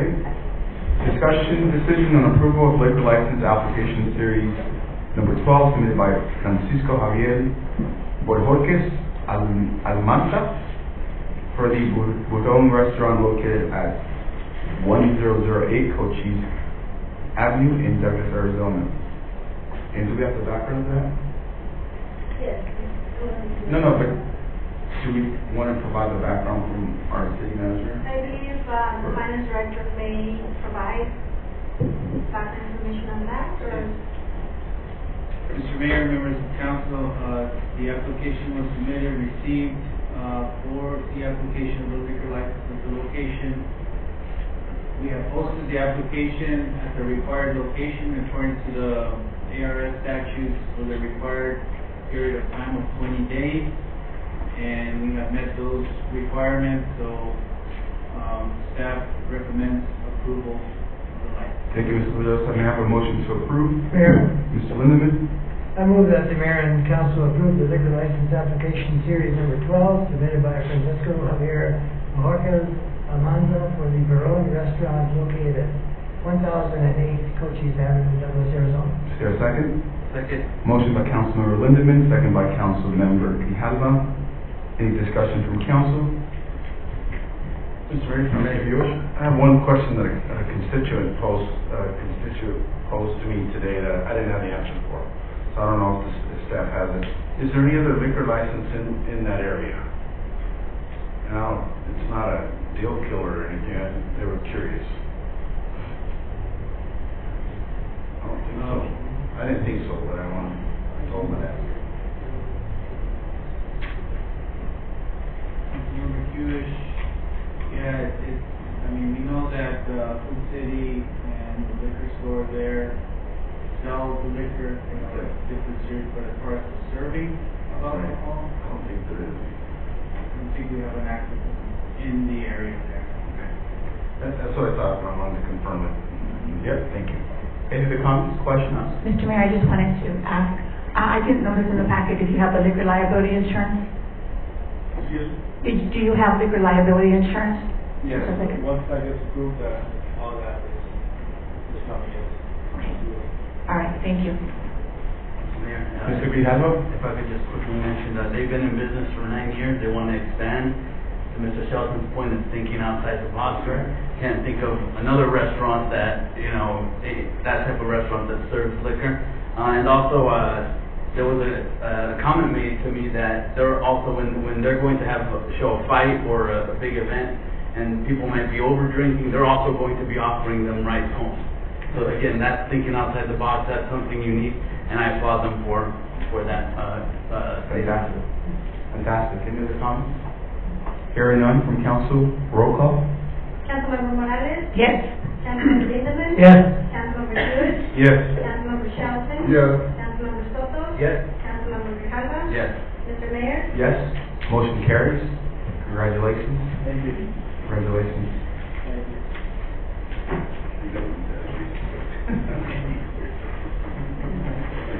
I'm going to read again the resolution for number 5. You don't have to stay for the entire meeting. You're good. I know we'll have the paperwork ready for you tomorrow. Or? Perfect. Thank you. Thank you, guys. Congratulations. Thank you.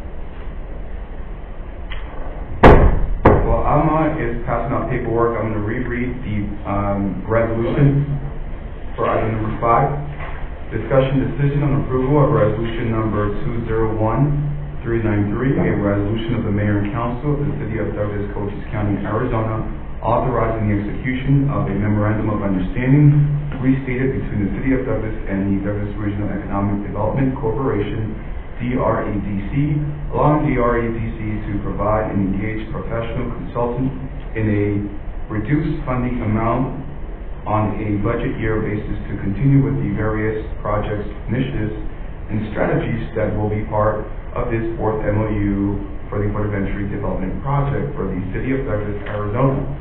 And this time, it flew a lot better than the previous.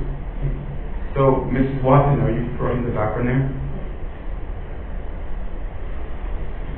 Good evening, Mayor and Council. This item before you is ahead of when the renewal with DREDC and Mr. Ramirez, who is our port advisor, We wanted to make sure there was time for them to make any adjustments on whatever your decision is for tonight. As you know, last summer we started conversations about the greater needs on the port of entry, the infrastructure, the water, the wells, those kinds of things that aren't part of the scope of work that Mr. Ramirez carries out for us. And so with that conversation led us to consider different alternatives. We had a meeting with Mr. Ramirez in October. We also put out an RFP with a cap on the dollar amount because as we have a limited budget amount for federal advocacy and having someone back in D.C., boots on the ground there during the time that we're going to have more congressional attention to this project. Your conversation tonight is about what level of service you would like Mr. Ramirez to provide for us. And he, working with him, he provided us 4 different scenarios that you have in your agenda items. The first one being the Mexico-only strategy, which would come in at the annual retainer amount of $40,000, and he listed the kinds of activities he would undertake in that scenario. Then he has the enhanced Mexico-only strategy, which would include all of number 1, and then also visits to Sonora and key state meetings, as well as participating in our technical team for the Port of Entry, and that the agenda of the Arizona-Mexico Commission would also include a port in discussion on their agenda. And that retainer would be at the $48,000 amount. Then he offers a third, it's a modified binational approach, which represents everything in the first 2, plus representation in broader areas, including continuing his interface with GSA, the state legislature, and congressional offices, and the newsletter, and the meetings with the delegation, as well as trips to Mexico City, and other supporting documentation, with a maximum of 4 trips down here per year, and that retainer amount would be at the $68,400 level. And finally, if you choose a continuation of the existing set of services, which comes in at a contract rate of a retainer rate of $96,000. Currently, the IDA pays $1,250 a month through this fiscal year towards his contract. That was as a result of when the council reduced his contract in the 2018-19 fiscal year budget. And so they picked up the difference so that he could still stay at the higher amount this whole year. So with that said, Mayor, I know the president of the DREDC, Mr. Sheridan, is here tonight as well. We had a meeting with DREDC last week. You know, they're not the funding agency, but they're the ones who retain him on contract. So our money goes to them and they pay him direct. With that, Mayor, any questions or? I'll move motion so we can open it up for discussion. Mr. Mayor, I move that Mayor and Council approve resolution number 20-1393 with the service option number 3. Is there a second? Second. Motion by Councilmember Morales, second by Councilmember Shelton. And now we're up for discussion. Mr. Mayor? Yep. I wish there was a 2.5, to be honest with you, with everyone. That I wish it was somewhere in between 2 and 3. And so I think 68.4 is a little bit high, and I'm not sure whether the DRDC has any more to contribute to that. My comfort level would be down around the $60,000 range. I know that's not what he responded, so I don't know if we're in any position to negotiate anymore. I don't know if we can cap it at a certain amount, and I just would like to know if that's even feasible. I think it is important that some of those things that are in number 3 are utilized. His relationship with GSA, I think, is still paramount until GSA gets out of our hair. And that's going to be for a while. And so what I don't like about 1 and 2 is that it doesn't include the GSA portion of it. So I again would like 2.5 2 plus, GSA taking care of that. And so I don't know if that's feasible or whether this number 3 is scoped out that's what has to be there if we're going to include GSA. I guess that would be the question. Ms. Watson, what's the number 3, what's the dollar amount there? It's $68,400. 68,000? And we did have a meeting with the IDA scheduled in January, but unfortunately there was not a quorum, so Mr. Sheridan has rescheduled it for February 4th. They would be the only ones with any funding that could be contributed to this. The EDC does not have any funding source whatsoever, so they wouldn't be the ones that would be coming together to bring any more money to the table.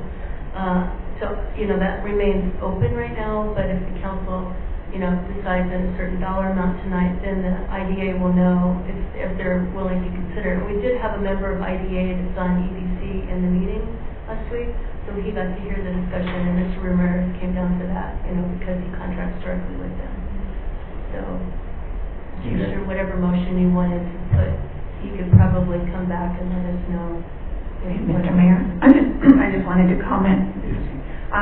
I think it's so crucial to have Mr. Ramirez, and I agree with Mr. Hewish, that he has a contact at GSA, and I think we need to continue that relationship for a while. If we can reduce that amount, 68,000, I don't know, Mr. Ramirez would be willing to take maybe 60,000 or less. I think that's a viable option for us. So you're in the 60 area ballpark. Mm-hmm. Gotcha. I will agree with that. He has done so much work. He has so much information in his pocket, and he knows the people to contact, especially in Mexico. That definitely needs to happen. But we still need that go-between for with the GSA. So I've been thinking about this since we've had other meetings, and I think that would be the way to go if we could get in that $60,000 range, at least for another year or two, because as we heard tonight, things are really starting to click here as far as getting land here and having things develop, it sounds like, and so that's what I would go with. We absolutely do not need to get rid of him. And we have another question here, but Mayor, thank you.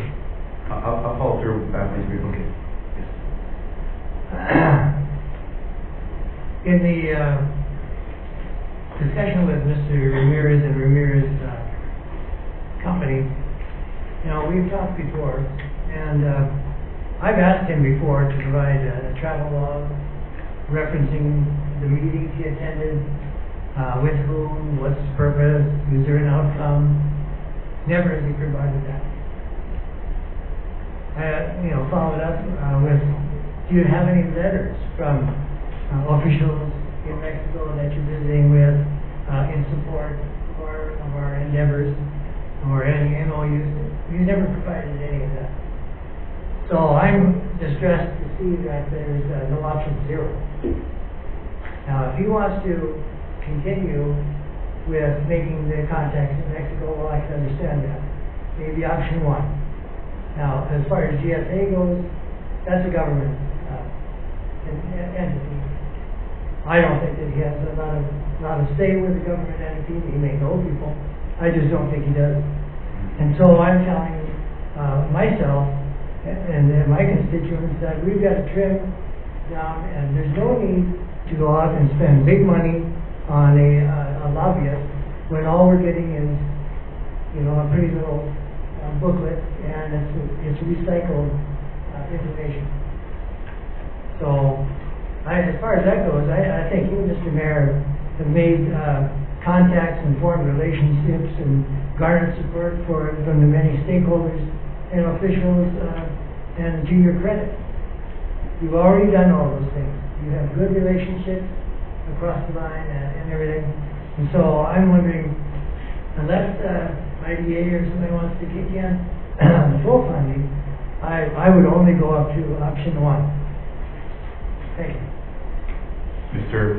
Grijalvo? I kind of have two questions, and GSA was brought up. 2 years since I've been here, I mean, we've depended heavily on GSA, and I'm not saying that they're not a big part of it, but, I mean, we moved forward quicker when we had a member of Congress come, and they pushed us through the appropriations. When GSA said, you know, it's going to be 2022, I think they said, now we're at 2021, possibly next year. So I wanted to ask our city manager, how much of a role does GSA have? Are we putting too much stock into GSA when it's, you know, the government in general, or do they still have as much influence as we think they might have in the process at the stage that we're in? Well, you have two processes in Congress. First, you have the President Administration budget. That's where GSA would put their proposal up to the chain of command that goes all the way up to the White House. Then you have what Mrs. Kirkpatrick has done in Congress for us this year, and Luis Pedrosa and I were at the Appropriation Economic Roundtable on Friday in her office, or in the location that they set up the meeting for all of us. And at that meeting, they talked about how she has put our $170.2 million for the number they ascribed to our port, and the 833 for all southern ports. And so you have GSA wanting to do it according to what their planning horizon is, but if Congress appropriates the money sooner, then that will move that up in that the rankings, if you will. And so that's where having a lobbyist in D.C. that works with the elected officials that are in D.C., because that's where they're going to push this through sooner than what the administration would.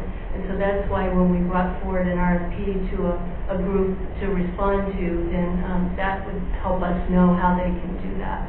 So you have two processes, and they're not necessarily contradictory. They could align, but right now we don't know what the White House and the administration is, because the president won't be presenting until February, March?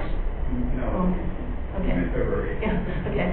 So anyhow, those are the two different kind of processes that you can get. It's kind of like with the council, the mayor can put something on the agenda, or three of you can put something on, or, the city manager can also. So it's the same way with our federal government. It's kind of that checks and balances, so that's how it works. And for her to be putting it in now, and we heard that, her goal, Ron Barber talked quite a bit about it on Friday in their introduction to what their funding priorities were, and her influence in the appropriations, even though she sits on certain committees, the other ones, and as an appropriator and a chair of one of them in the majority, she has a lot of influence on the way the money flows and the timing of the money. It's perfect timing for that, Mr. Rico. My second question or comment, however you want to take it. We're hearing different options and different council members saying what they approve of, but I feel uncomfortable sort of picking an option and not knowing where the ITA, EDC might stand. Right. Because right now we could say, well, let's put it at 40,000. That's us thinking that we're going to pick up the tab for the 40,000. But if maybe the other group can say, we can put in enough to have options, 2, 3, whatever it might be, then we have a more wiggle room to work with. Now, we're not putting all the pressure on this decision without knowing all the information. So, I'd like to make a motion, if it's possible, to table this until after. Can I just let you know that I've already heard from some of those members, they're waiting on you to give them a dollar amount, because they won't be able to respond to whatever that level difference is. So that's what they've already told us. Okay, now, what? So we have one option here. We have two options. We have one for Mr. Lindeman, and then we have the option 3, that there is a motion there on the floor. Mr. Shelton, you have a question. Okay, this is one of my big concerns. I want to know what Mexico's saying. I mean, we're all, GSA and us and Ramirez. They've been at the table. They've been at the meetings with them. And when the summit, I don't think you were able to attend the summit in right. April. What did they say? The landowner and then some of the representatives were at that meeting. How about the government of Mexico? What do they get? They're the ones with the purse strings. That's, we can do what we want to do, but if they're not doing what they should do, I just would, like to know where they're standing with all of this. Mexico. That's why it's important that I think we keep Ramirez, and that's. Mayor? You understand? You got to understand where I'm coming from, because we know where we're going. Do they know where they're going? Are they pressing the government for money and so on and so forth to their port of entry and to do their roads and so forth? What's the big, and it's due anytime, is the diplomatic note. And we heard about that from both Mr. Ramirez and also some of the others who've been working on this project. Once that's done, president to president of the two countries, then you know where they stand. And that's due any day, any week now. If they expected it any time after the first of the year, and Mr. Ramirez and others, when we had our technical team meeting, he talked a little bit about this as well. That's the key. Then you know exactly that's their commitment, government to government. Ms. Limited? Yeah, thank you, Mayor. And so, Mr. Ramirez, I'm sure, does what we need him to do in Mexico, and that's fine, we can do all that. I just don't know if he is the one that we need to go to GSA or to go to because we have Representative Kirkpatrick and already, so I think that's covered. Now, as far as Mr. Ramirez's services, if it were just the funding of option one, and then we could let him know that these are the things we've got to home, we've got to see, like an MOU, like I said, we have received that, something that shows us that it's moving forward. Exactly, and we need those reports. I mean, I wish he was here tonight where we could just tell him, we want to know what meetings you've attended, who was at the meetings, what was discussed, the outcome of the meeting, and any letters, or emails, or whatever, that have been sent between him and whoever he's talking to. Okay. That's my concern, and I'm sort of like Mr. Graham over there. Maybe we should stop, suspend it for a week or a few days, maybe get him down here and find out what he can do and what he will do if we approve him to stay, whether it's option 1, 2, or 3, or 2.5. That's where I'm at right now. Mr. Mayor, members of the council, I was just asked by the city manager if we can call Mr. Ramirez and provide possibly a response, but I will check with the city attorney if that is possible. No. This is like on real time. This is weird. I think that we need to figure it out as a council. And it doesn't matter if we have to table this item until later, then that would be fine. But at this particular time, she just said that they're expecting something from us. So until we decide in which direction we want to go, then we're going to keep the discussion flowing. From what I understand, and you can correct me if I'm wrong, Mrs. Watson, you have made a strong emphasis on the fact that the federal lobbyist is a priority and is a must. Is that correct? I wouldn't say it's a must, but it's like when you're not visible, you're not at the top of the list, and they will be our face and our voice every day on the Hill. I've worked there, so I know that firsthand.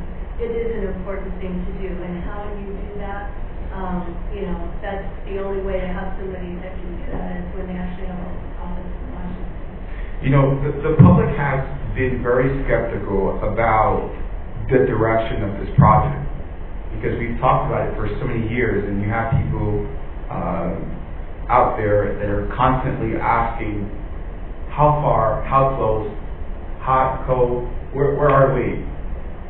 My question to council is, what do you all want to do?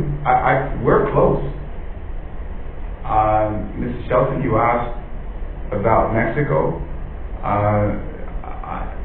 The president from Mexico told me that this project is a priority to him. And the mayor from Agua Prieta confirmed what the president said during our meeting. 2, we have reached out to the office of the White House, in which we in fact have contact. We have contact in the White House. They have told us that this project is a priority to them. They want to see this project move forward. So we're close. I just don't know what council wants to do at this particular time. Is it option 1 with Mr. Ramirez as we look into getting a lobbyist? Is it option 2? Is it option 3? And then that's going to be up to you to decide what you want to do tonight. If I may make another comment, sorry I was cold, say thank you for Mr. Pedrosa for warming it up here. We also have to remember, and I respect Mr. Ramirez, I think he's done a great job. We've needed him for this process, but we also have to remember that we're competing with other cities with him at the same time. To where these federal lobbyists, they would just be representing Douglas and those needs. To Mr. Lindeman's point, that's something that's always been in the back of my mind, and I've had those discussions with him. How much are you representing Douglas compared to these other cities that are paying you? Are we paying a lot of money, and he's helping out the other projects that he's working on? He's a very important figure. He has the contacts, but like you said, we have the contacts also. One thing I told the city manager was, if we could keep both of them, I'm all for it, because it makes our jobs easier at the same time, being representative. To the mayor's point, we have to bring up the fact that, the president of Mexico, AMLO, was in Agua Prieta, and he met with him, and also with Councilman Soto. They gave him those projects. He assured him that it was something that, like he said, that it was something that it's in their plan. So it's in the plans. I just think that we have to look at the situation we're in, not really look at the past and how individuals or people have helped us before, but who can help us now. So I'd like to ask the attorney a question, since we haven't picked on him today. Since we have to pick on an option, can we pick on sort of an option with a contingency or with stipulation on it? I don't know if I can, say it, but sort of like, okay, we'll pick option 3 if the IDA can fund the rest of it over the 40,000, and if they can't, we'll stick with option 1. Can we do something like that?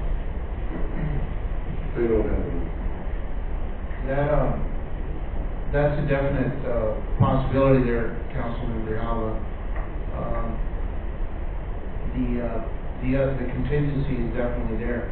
I think right now we do have a motion on the table though, and so what could be done, the motion on the table is to go with option, fully fund option 3 at 68,000 plus the expenses. An amendment could be made to that, something to the effect that I move to amend the motion that we limit the funding to whatever it is, 40, 50, 60, and we're picking option 3, contingent on the IDA picking up the rest of the tab. That's what could be done. So, I could help you kind of craft it if you'd like, depending on what's on your mind. That's exactly what was on my mind. While we have that thought on the floor, I'm going to also circle back with Mr. Councilman Soto. He has a question. No, it is actually in regards to what Councilman Grijalva was saying.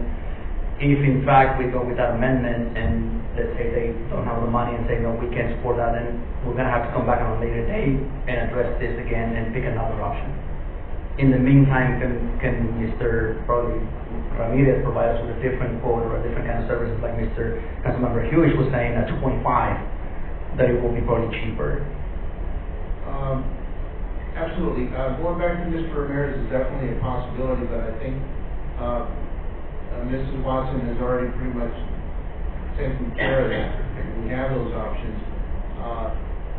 Obviously, so on the amended motion, there would be like a double contingency. So, for example, I move to amend the motion on the floor to cap the funding at 40,000, contingent on the IDA, EDC, Port Authority, or some third party picking up the rest of the tab. If that falls through, then we go back to option 1 or 2. Because you basically, if you're only going to put in 40,000, you're only buying option 1. You're going to put in 48,000, you're buying option 2. 68,000, the expenses, option 3. And so I can help you craft that depending on how that goes.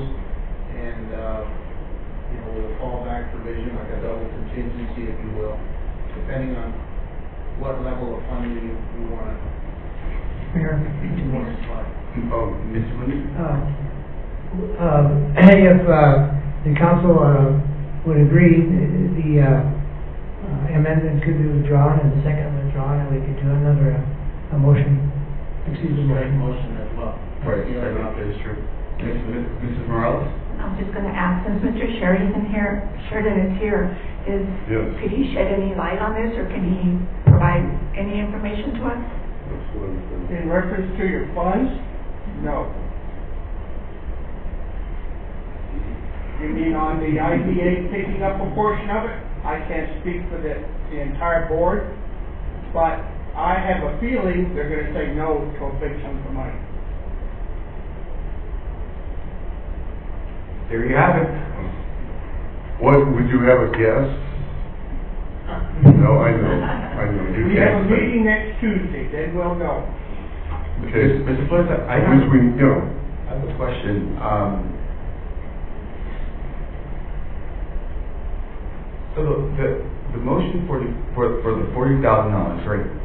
If the motion right now with the two contingencies that you're referring to, if those two don't fall through, then he's automatically at 68, or we have to come back to the council meeting to make it official that we are hiring Mr. Ramirez at that 68 figure. We can build it in various ways, but if you go with option 3, funding it at 40,000, 50,000, expecting a third party to fund it, and that third party doesn't, then you either have to fall back to option 1 or option 2, depending on how much room you have there, with the possibility of coming back to council and modifying that jump back up to option 3 and fund it additionally. Got it.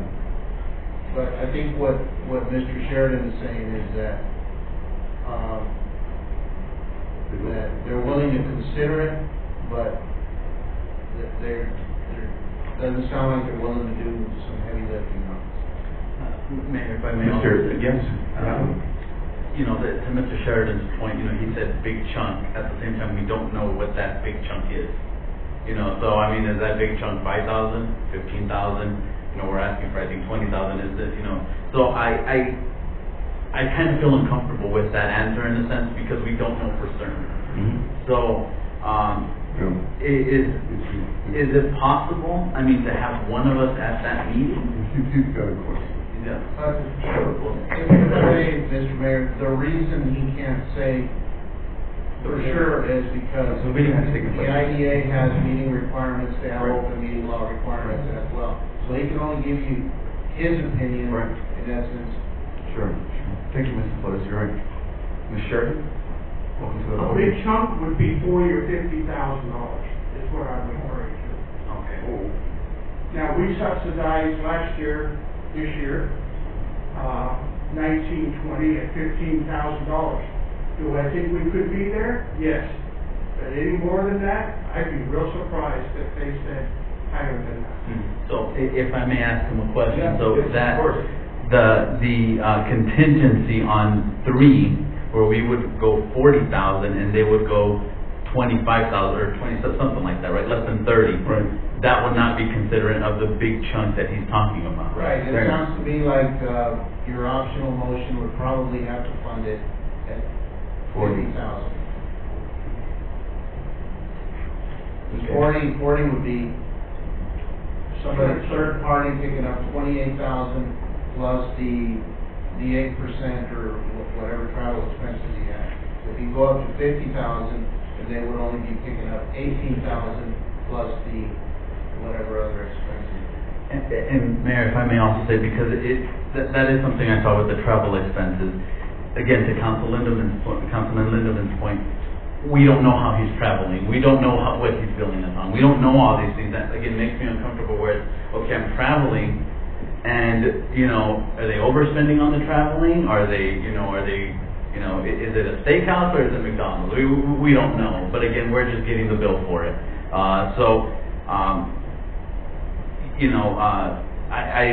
I'm just confused on that part too, because I think we need more information. If we're paying them, I think we need to be as transparent as possible when it comes to those things. So why don't we? I'd like to make the amendment that Mr. Flores. Okay. No, we have to. No, they withdrew. No, they didn't. No, we got to vote it. Mr. Mayor? Yes. Mr. Pedrosa is checking on those, on what typical travel expenses would be, but, in speaking with Mr. Sherman, he's of the opinion, as I am, that the travel expenses average 5% of the contract amount. So basically, option 3 reads $68,400 plus associated expenses, and we are of the belief that they average about 5%. Okay, Mr. Pedrosa just said it's likely closer to 8%. Mr. Mayor, members of the council, just to clarify, Mr. Ramirez, they submit a monthly invoice to Mr. Patrick Sardes. He submits an invoice to the City of Douglas, and at the same time, the City of Douglas processes an invoice for payroll, and that includes all the backup information as far as mileage, lodging, if there is lodging involved.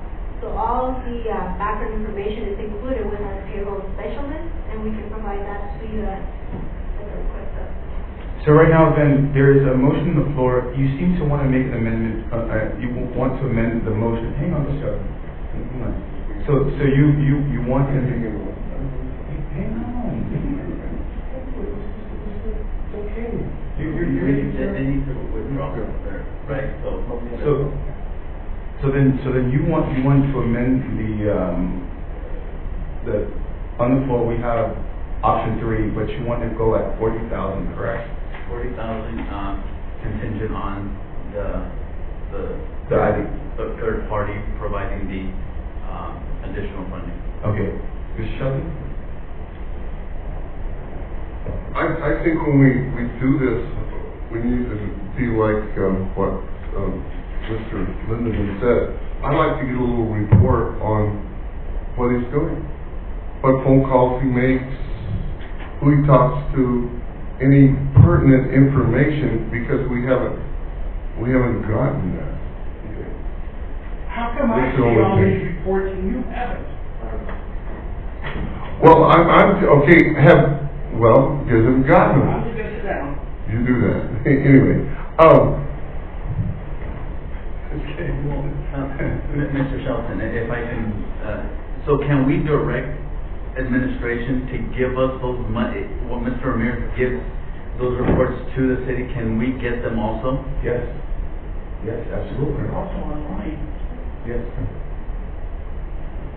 So it has all those things, what he's been doing. Okay. Yes, sir. But it won't have phone calls or any of that. It'll have the travel expenses. Oh, Where that's he it. stayed, where he stayed, where he ate. Okay. Well. Okay, so let's go back to the motion then. It seems like Councilman Grijalva wants to amend to the motion that's already on the floor. Would you mind helping him with that on there? Absolutely. So I think I don't think we're going to be withdrawing the initial motion unless the parties are willing to do that. But your motion to amend would be that you move to amend the motion, reducing the funding to 40,000 with the contingency that a third party entity would pick up the rest of the funding. So Mayor, I move to amend the motion to reduce the funding to 40,000 on the contingency of a third party picking up the remaining amount for the third option. Okay, is there a second? Second. Motion by Councilman Grijalva, second by Councilman Lindemann. Roll call? Mr. Mayor? Yeah. If I could. Yeah. We've been waiting. No, I know we're getting down to, it sounds like somewhat of splitting hairs, but I just don't think $40,000 is I understand why we're doing it and why we want to cap it.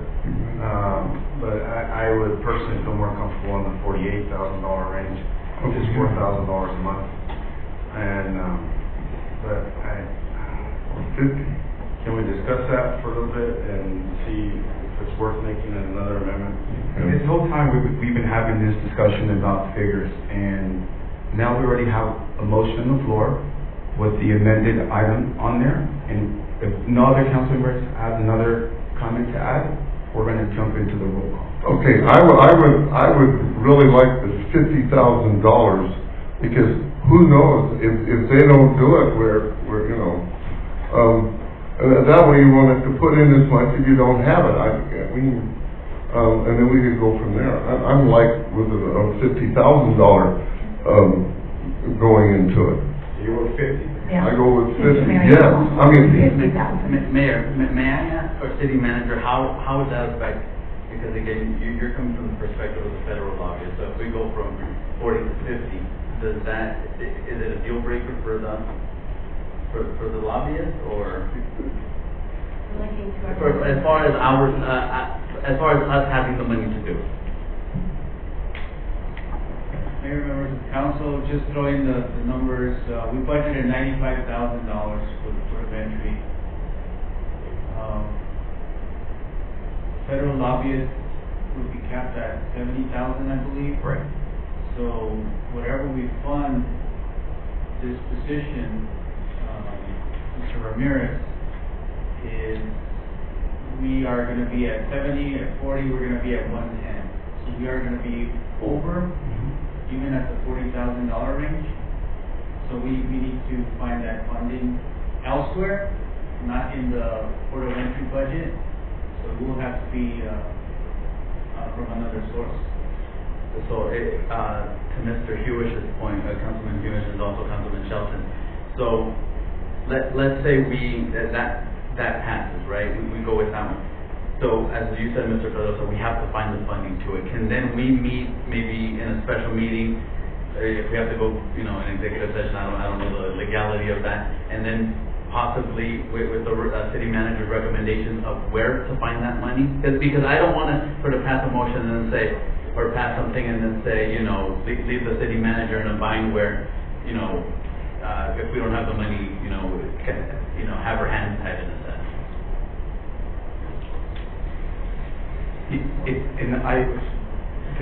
What he's trying to ask too, and you're welcome to clarify as well.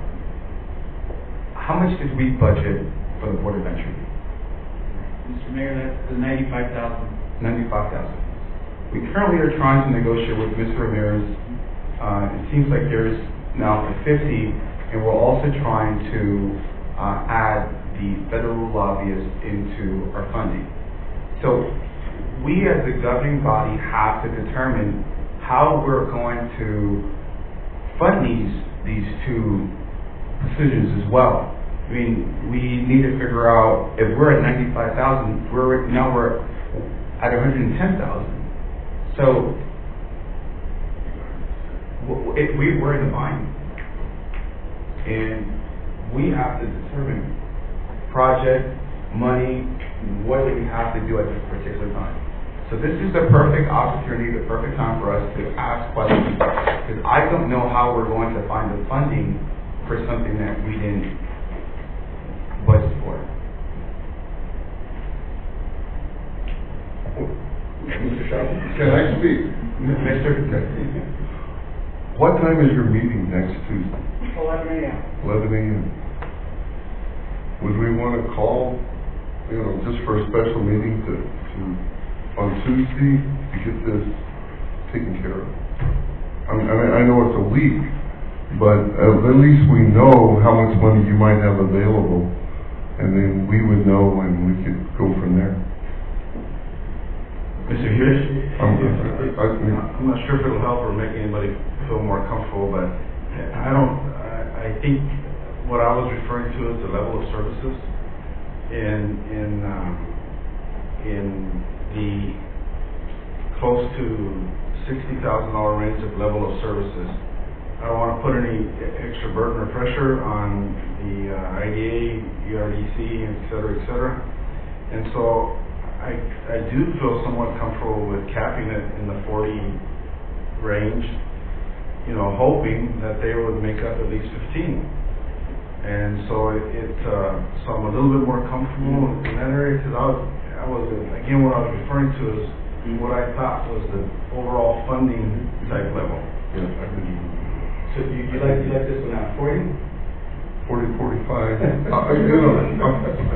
I just. Can I ask I mean, we're talking it over. You asked him, he's the only one that ever gave a figure.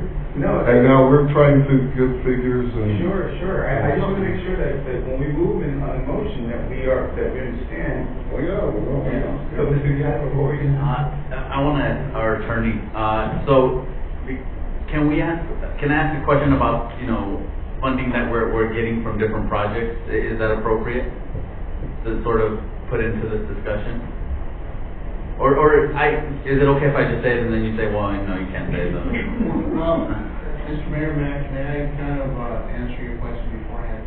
I think the question was posed that even if we funded at 40,000 and with the eventual or potential hiring of the lobbyists, we're going to be over budget. Right. The question was asked, how is that going to be, how are we going to bridge the difference? That's correct.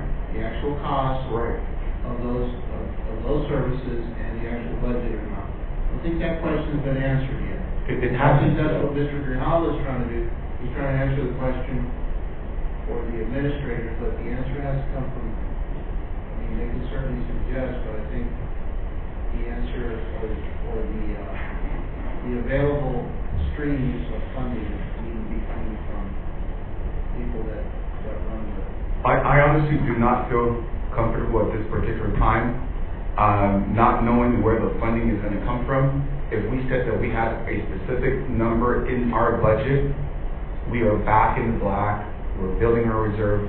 I do not feel comfortable at this particular time at 110 without knowing where we're going to fund a lobbyist nor Mr. Ramirez.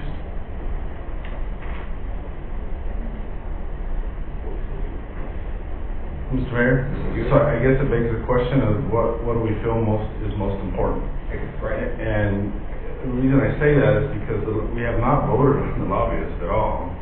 And so I would expect whatever dollar amount we feel comfortable with, because we feel a need here and we feel comfortable with the level of that need financially, then it comes back to staff to say, if the lobbyist costs X amount of money, then this is how we will fund it.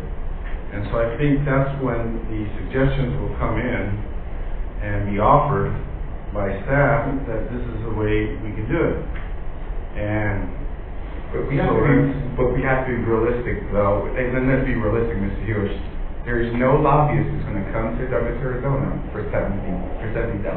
I appreciate that. What I'm trying to emphasize is that that's when the funding sources or available funding would be offered to us. Is when we get to that point, because I agree 100%.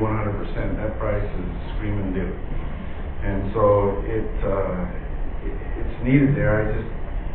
Again, we're working on to meet different issues, and that's why we go back to our strategic plan on what's our priorities, and if we have to, we haven't funded some staffing positions. I don't know if that's where the funding will come from. I think about those things, and off the top of my head, I would feel comfortable right now. I am confident in staff that they will be able to come up with that solution. based on some of the hires that haven't been made. So that's what it's worth, and I guess we could have been better prepared when we all came to this meeting to be able to do that. I feel bad, but that's where we're at right now. We're trying to make the best of the situation. And I appreciate that, Mr. Mayor, Hewish. may I bring something up just quickly? I mean, it wasn't that long ago we voted for, we're getting income or revenue from leasing to the contractors. That was $15,000. Have we allocated those funds to a specific purpose? Other than the small capital items that was approved in the budget, if we had excess, no. That's a small amount, $40,000. So it's a possibility at $15,000 we could allocate those funds to what we're talking about now, and now we have money for both, right? Mr. Mayor, Councilmember Grijalva, yes, we could pull that money. I want to say that we also tentatively are wanting to use that money for our match allocation for the construction of the runway. So we do need to make that consideration. The options exist. We do need to obviously either redirect funding from one project to the other. It's definitely a possibility. There's a possibility of looking at salary savings. There's possibilities of looking at different scenarios of where the council will feel comfortable knowing what the revenue sources are like, knowing what stable revenue sources we have. Once we have that information, we can bring some options to the table if that's the direction. Mayor, so with that information, I'd like to table this item until they have the information for us to make that decision. Okay. Is there, so you want to make a motion to table this item until administration comes back with information of how we're going to fund this? Yes. Okay. Sarah, so does he have to make a motion? Yes. Okay. Mr. Hughes, what you want to say? No? Okay, so there's a motion on the floor by Councilman Grijalva. Is there a second to table this item?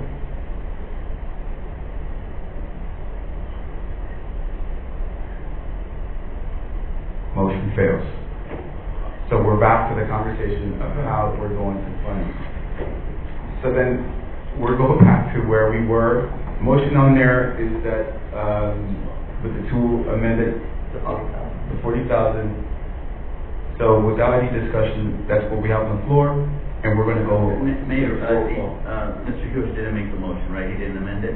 No, you amended. I'd like to withdraw my amendment. So you want it at what?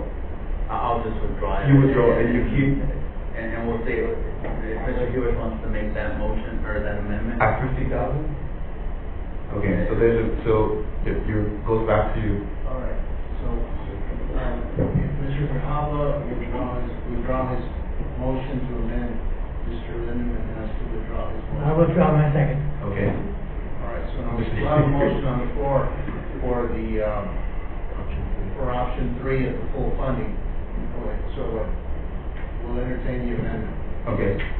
Mr. Mayor, I'd like to move that we amend the motion on the floor to include a cap of $48,000. Okay. Second. With option 3 still.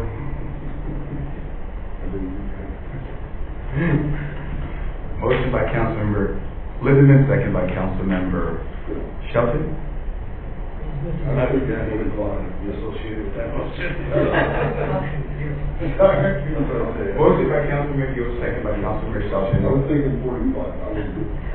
I'm sorry, what was the amendment, 48 and?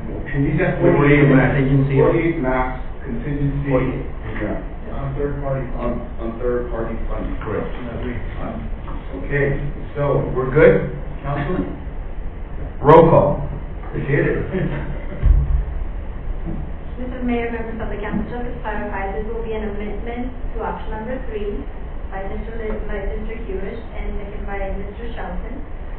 to go up to 48,000 with option C, correct? Yes, whether third party gets covered. Contingent on third-party funding. Correct. Correct. Councilmember Morales? Yes. Councilmember Lindemann? Yes. Councilmember Hewitt? Yes. Councilmember Shelton? Definitely yes. Councilmember Soto? Yes. Councilmember Grijalva? Yes. Mr. Mayor? Yes. Motion carries.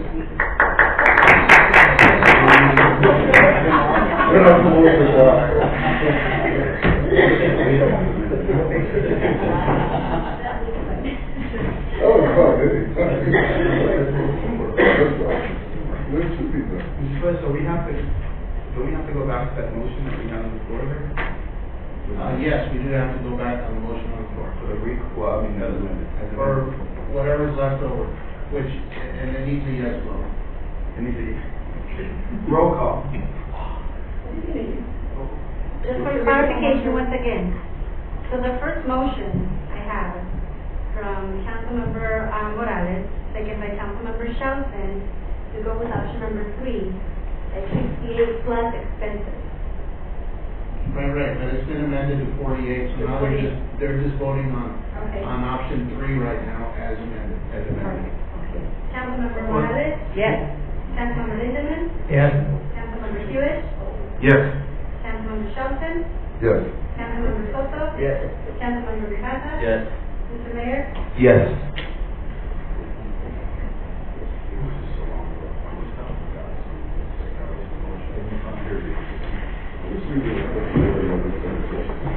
Item number 6.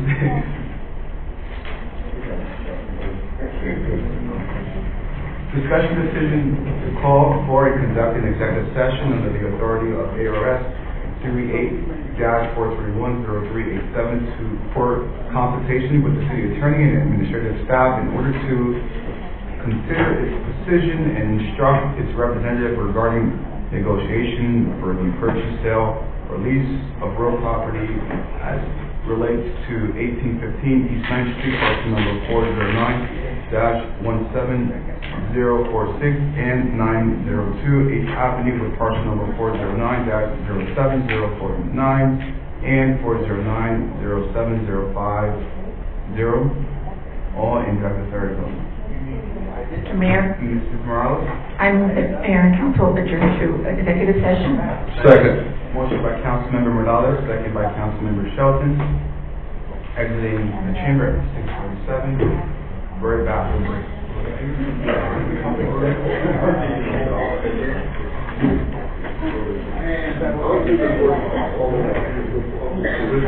Okay. No, I just think so,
I'm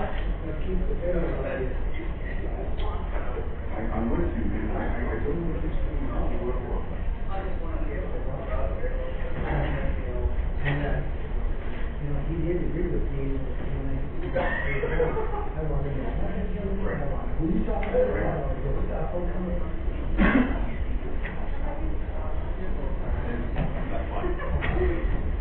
No, he does. Yeah. Well, yes, that's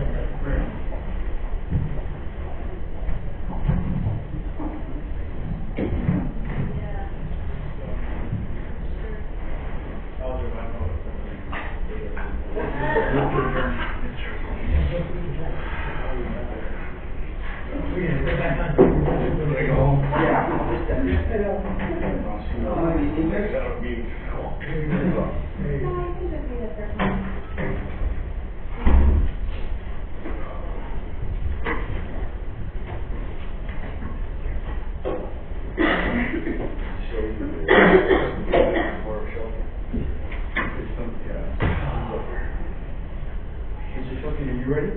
Oh, he's not here yet. Wait! Move to adjourn. Second. Well, he wasn't there. Rob? No, he's finishing up his popcorn. Oh, he's still eating. The tacos come first. Yes. Yeah.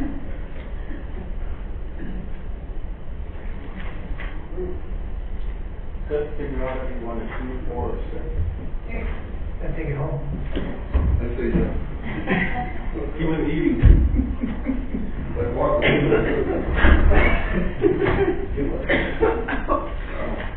The crowd. We're definitely not keeping a log around to. That's right. May I have a motion to adjourn from executive session? Mr. Mayor, I move to adjourn executive session. I was going to say that, but I'll second. Motion by Councilmember Morales, second by Councilmember Shelton. Roll call? Yes. Councilmember Morales? Yes. Councilmember Lindemann? Yes. Councilmember Hewitt? Yes. Councilmember Shelton? Yes. Councilmember Soto? Yes. Councilmember Grijalva? Yes. Mr. Mayor? Yes, motion carries. May I have a motion to adjourn? Move to adjourn. Is there a second? Second. Motion by Councilmember Lindemann, second by Councilmember Lindemann. All those in favor say aye. Aye. All opposed say nay. Nay. Motion carries. Meeting adjourned. He's getting back home. I'll stay and have more tacos. I like that idea. I'm fasting too, on my favorite couple. Yeah. No. My wife is.